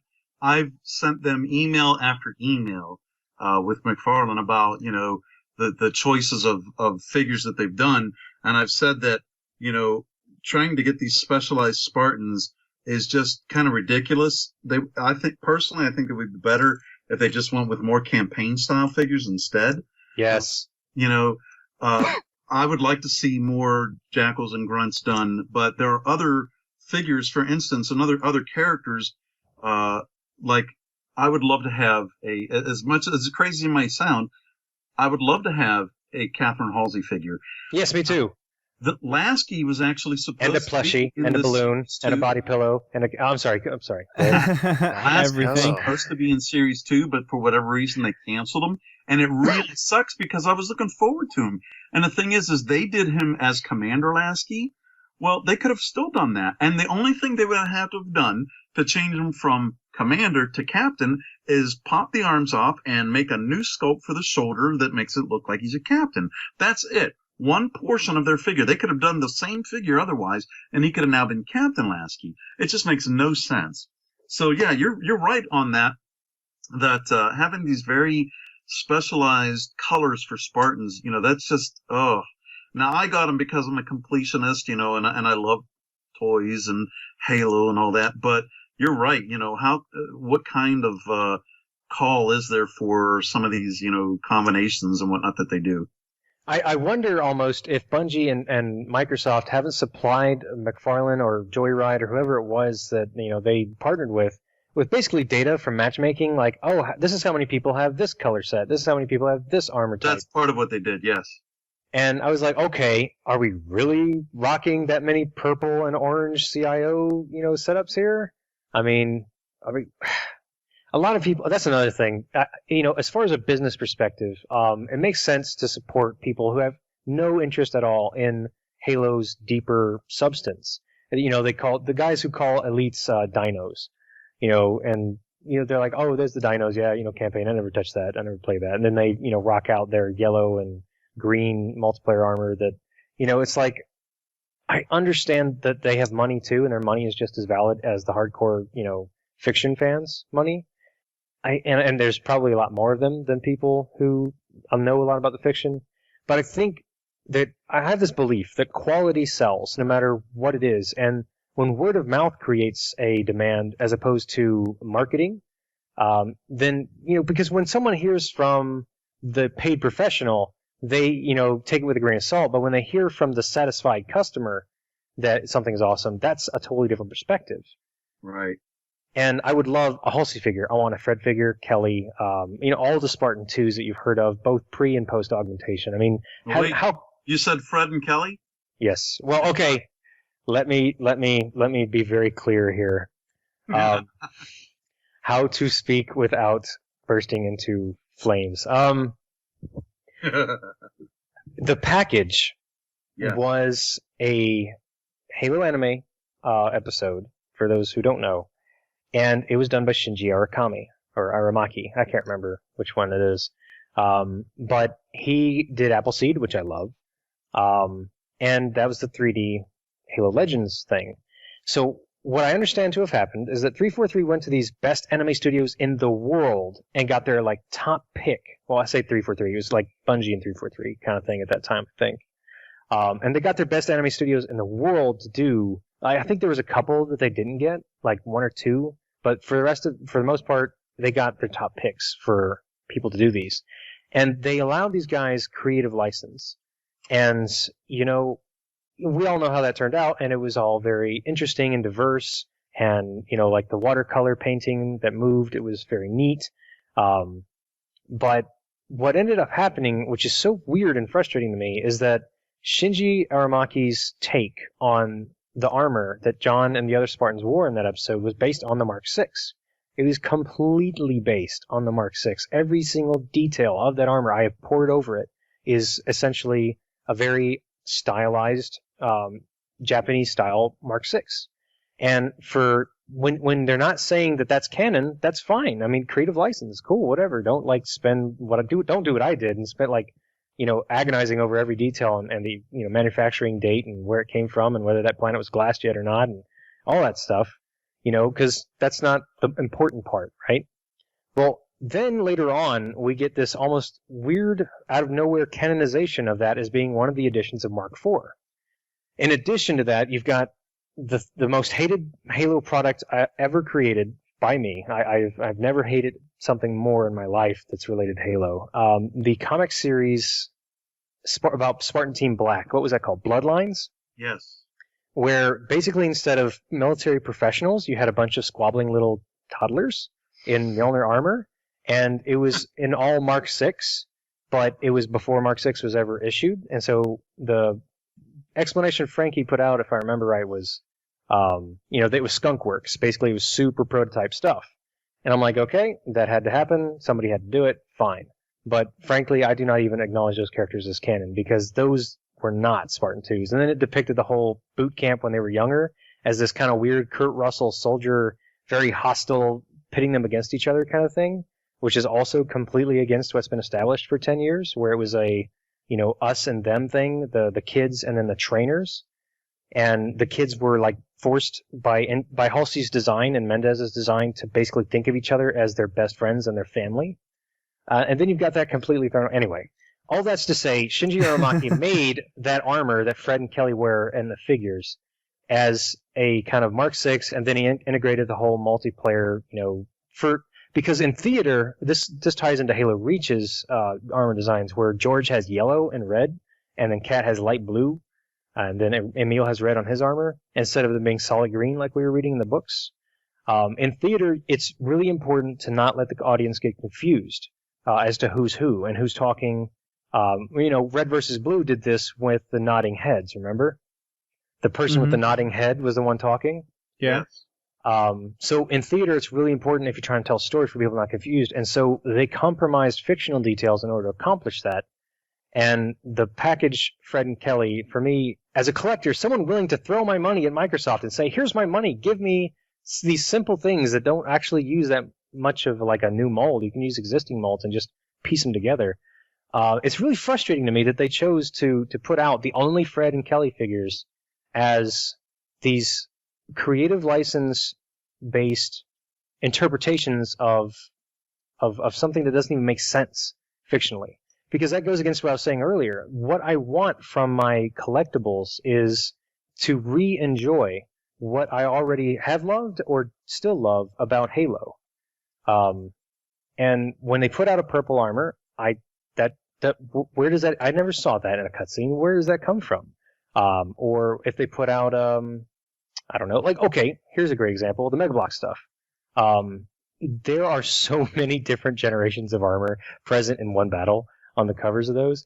And that's fine and that's cool because it's all about the fun and I get that and I'm not, you know, being a stick in the mud or anything, but who thought that it would be lame to have it all look like it could actually be from a Halo game or a Halo movie where, okay, this is taking place back here. You got all these Mark IV Spartans and ODSTs and the, Marine design for Halo 1 and Reach. And then you've got, those were troopers, which is UNSC Army. Totally different situation. And then you've got, here's the Mark VI and all the multiplayer variants for that. And, you've got the new edition of, say, the Warthog Gauss cannon. And you've got, all the stuff that makes place for that sense for that timeline. Why can't you have it both ways? Why can't you, have, if someone says, you know what, you need more purple in your Halo stuff, then by all means, fine, accommodate that customer. The one that speaks up represents tons of them that don't speak up. But has that really happened? And if it hasn't, why did you automatically default to something that doesn't make sense fictionally? Especially, I can speak a little bit on Mega Bloks, just real quick. Yeah. Part of the reason why Mega Bloks does that is that it started out as the Halo Wars line, and you do see different colors of Spartans in Halo Wars. So they took the license, they took dramatic license, whatever you want to call it, with that, and applied that to all of their Halo sets, as opposed to it being strictly for Halo Wars. And Mega Bloks are meant to be more fun. They're not supposed to be, canon to the line. They're not supposed to be, we're depicting this exact scene. So you got to kind of take that with a little bit of a, grain of salt there. Right. In multiplayer, that you had the blue, red, there's 8 colors, I think. Orange, yellow, purple, green. And that, that's fine. I just, you never saw it in a cutscene. And I get where they started from. What I don't get is why they stayed with it. I don't know. It's almost like they just didn't do a focus group, test group or something like that. Because if sales suffer from implementing this strategy, then fine. That's a bad strategy. Don't implement it. But I've never seen that strategy fail. Like you were talking about Commander Lasky earlier. Yeah. I want a Commander Lasky like I saw him in the cutscene. I don't want a Commander Lasky with purple face paint. I never saw that. What sense does that make? I don't want to see him wearing janitor's clothes. But I'd love to see a freaking Seamus Bamus. Or what? Yes. Okay, so in Forward Unto Dawn, Frankie has a cameo. Yes. And that janitor's name is Seamus Bamus, if I'm pronouncing it right. Are you serious? That's his name? Yes, and it's a hilarious backstory. I think he posted it to NeoGAF a while back. I can't remember where he posted it, but basically the premise is he couldn't go into cryosleep when the ship went to that colony back when it was first founded, and he had to do something to survive.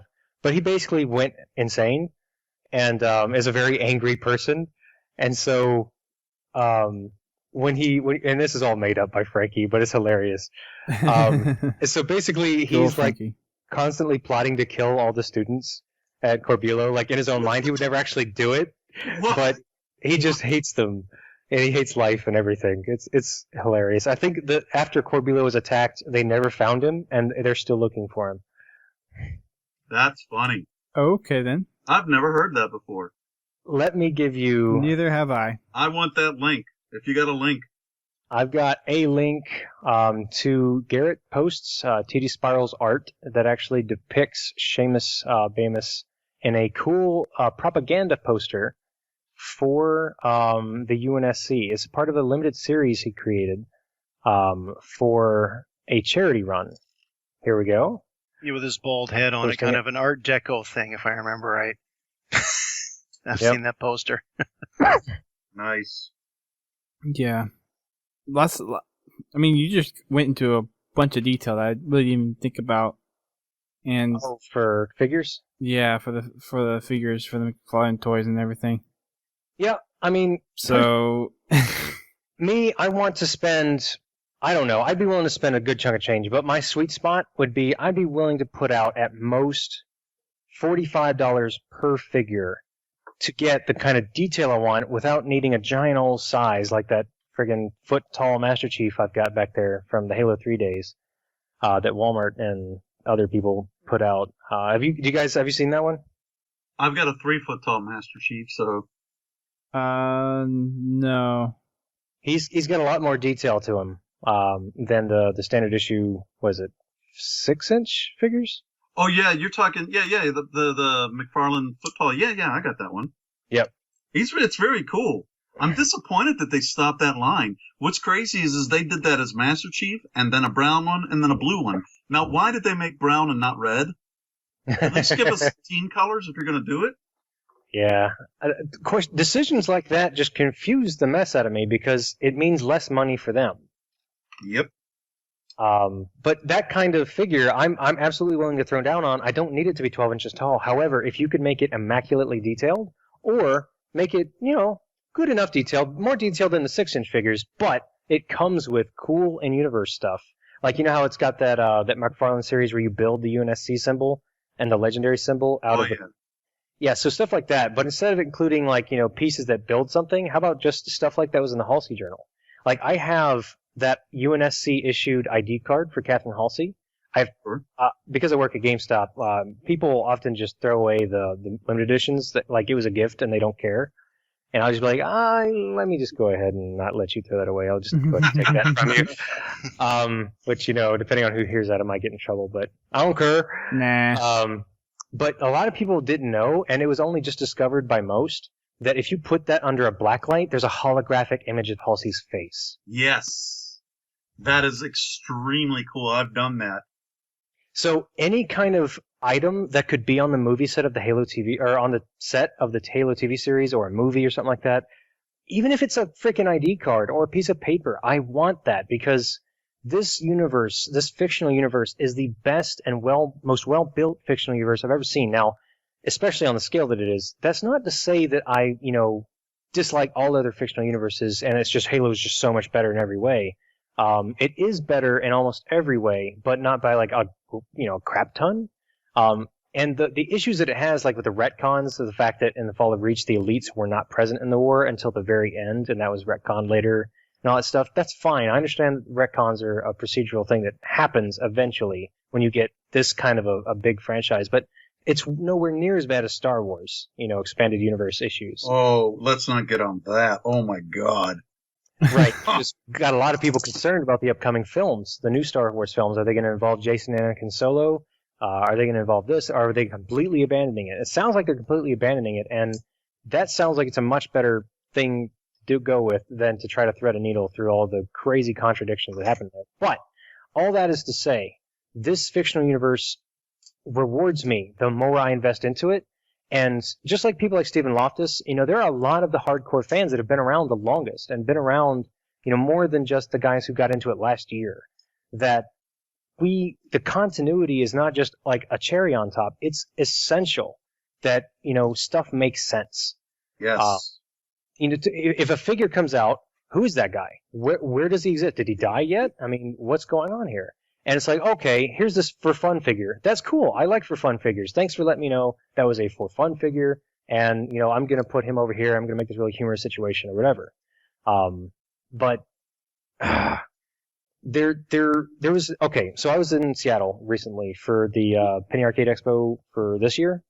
Yes. And I got to meet up with a bunch of Halo folks over there. And this is one of the topics we talked about was, figures. And Dustin was there too, obviously. We talked about merchandising, like products, like the figures. I don't know, the Halo movie. Obviously, we all want that stuff, and we're totally, the money's already gone. Like our bank account is minus $60 or whatever it is. We just don't know it yet, because they just haven't released it yet. But there seems to be this wall between the community and the people who make the decisions to make this stuff.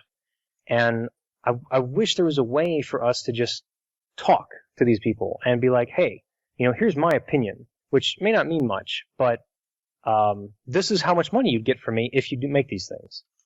For example, one of the coolest things that they could possibly make that would be a Halo product would be a life-size helmet from the Spartans, Mark IV, 5, or 6. I prefer 5 and 6, or 5 and 4. Life-size, like a motorcycle helmet, right? Yeah, Mm-hmm. yeah. Who wouldn't buy that, right? I heard a rumor from a customer at GameStop, probably complete BS, so go ahead and throw this away and treat it as hogwash. But that they had tried with the Halo 3 Legendary helmet to make it life-size, and they did a test, and people in Hawaii were kind of like the group chosen to test this out on, and they walked into traffic with a helmet on, and they saw that there's obviously a risk for, kids, because even though Halo's an M-rated title, it's what I call a soft M, where, it's still very kid-friendly, obviously with Mega Bloks and stuff like that. And so they were like, we don't want to, have a kid walk into traffic with his helmet on and then, death and it's on us, kind of. And I get that, but please don't make those decisions for me. Let me get a life-size that, or a life-size bust from the chest up of a Spartan. Then you could Been put done. that. No, life-size, 1-to-1 ratio. You talking about the Gentle Giant stuff? No. Oh, shit. I'm trying to think of the name of them. Oh, God. It's not Gentle Giant. I'll get the name. You got me. I'll get the name. I'll let you know. But you guys are way beyond me at this point. I'm just sitting by and cool. You're doing a huge service to the communities, these corners that don't get heard. I'm just as thank eager you. as this. Fair enough. We do need to get wrapped up though, so.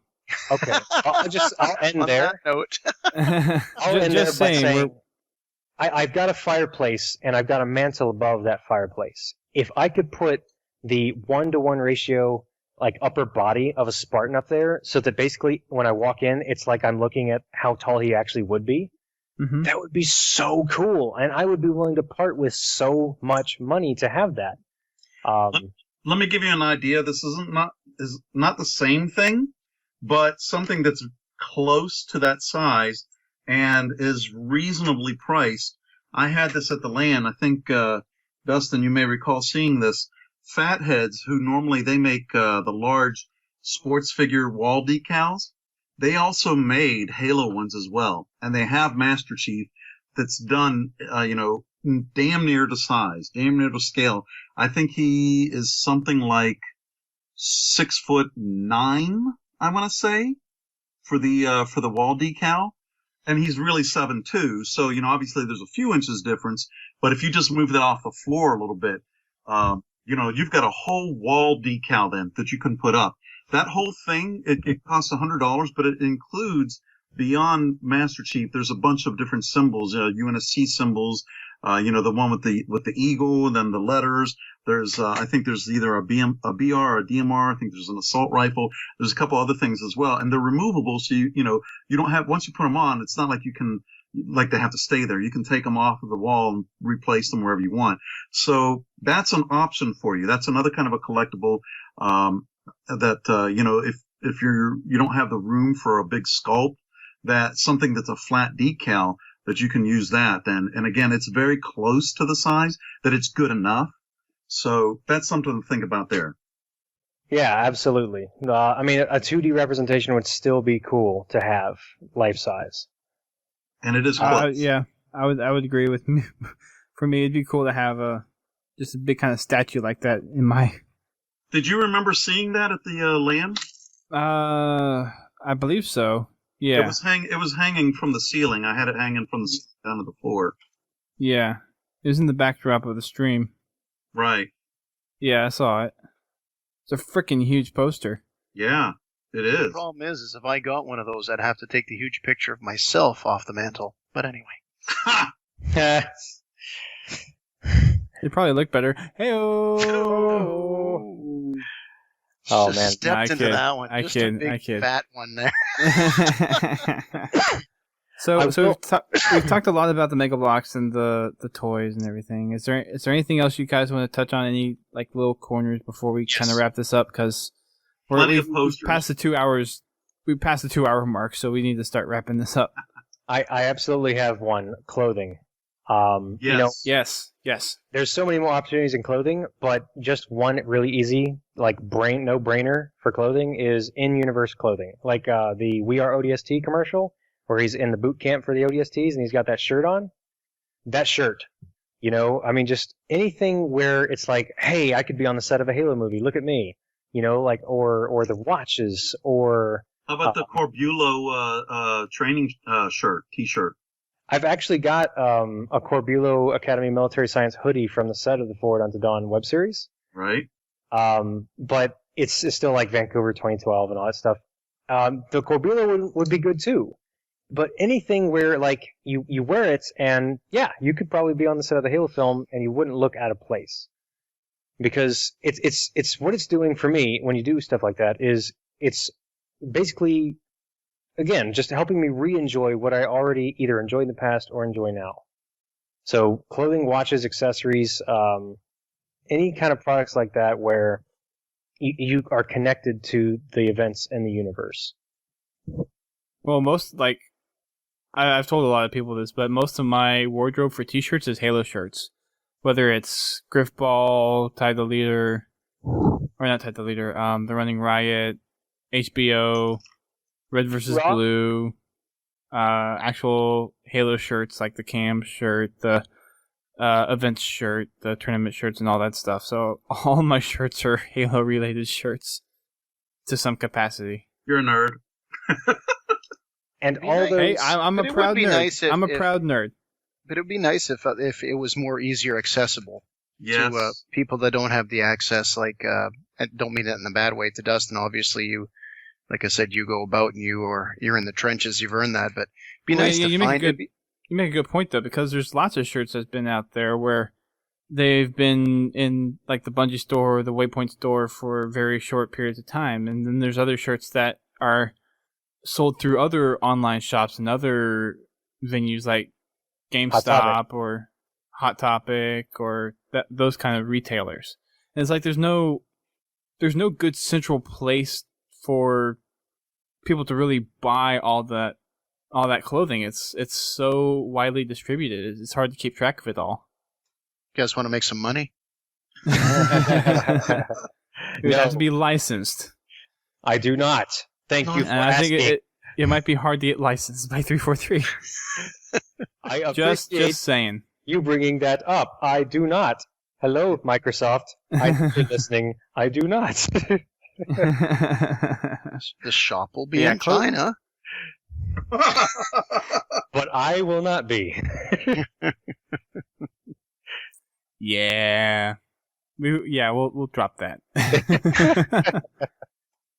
So Now- In all seriousness, though, you just made me remember something as far as the figures. When we get our character model completely finished, like it is not going to be touched ever again, I would love to just make a 3D printed version of it just to have for myself. And I cannot ever use the word sell or sale or anything like that, and I would never try to sell or sale or anything like that. But if community members wanted it, depending on how expensive it was, I would probably be willing to hook them up with some kind of 3D printed thing of what we do if it works out that way. Because, Kevin Hurd, he's dang it, his Graphics gamertag. designer. Yeah, he is. Does I know. graphics, got a toy store. He would have had a field day on the show. So he has these really cool, or had made these really cool Cortana chips, and they're 3D printed. oh yeah, I got one of those from PAX. Yeah, those are cool. And so it's really neat in a universe item, like I was talking about, and it's cool, and it's 3D printed, and it's really easy to distribute. He didn't sell them, as far as I know. He just kind of, hey, here you go, you're a community member. And he only had a limited number, so he had to hold on to, once he realized he was being a little generous. But, I didn't get one, and that's cool. I'm not one of those people that wanted one necessarily. If I got one, I'd be happy. But point is, that kind of, hey, free, this is a cool little thing we made, inspired by Halo, there you go. I would totally be down for that. As it is, when we are done with the character model, ready for it to be just used for whatever, I do want to try to make it available for people to use for whatever they want. So you know how a lot of things use ripped assets from the game? Like, you see, say, the original Haloid. I think that Master Chief model was ripped from Halo 2. Like, he didn't make that model. And, no, Bungie couldn't care. Bungie loves their community, and they just, totally make things happen. But, Microsoft has to protect their butt, and their lawyers are very good at their job at protecting Microsoft's butt, so that if someone does what they did in Star Wars, where they create material and then sue LucasArts or whoever for the material because something that happened in a movie vaguely resembled what they did, they protect themselves against stuff like that. The ripped assets, you wouldn't have to do that. You would be able to use ours, and you would hopefully if we do our job, be a much higher quality, and than what was able to be shipped as a product on a console. And we would just, Skyrim. You could throw the thing into Skyrim and play with a Spartan in Skyrim. You could, put it in Mass Effect maybe, although I think EA doesn't let you do that, so maybe not.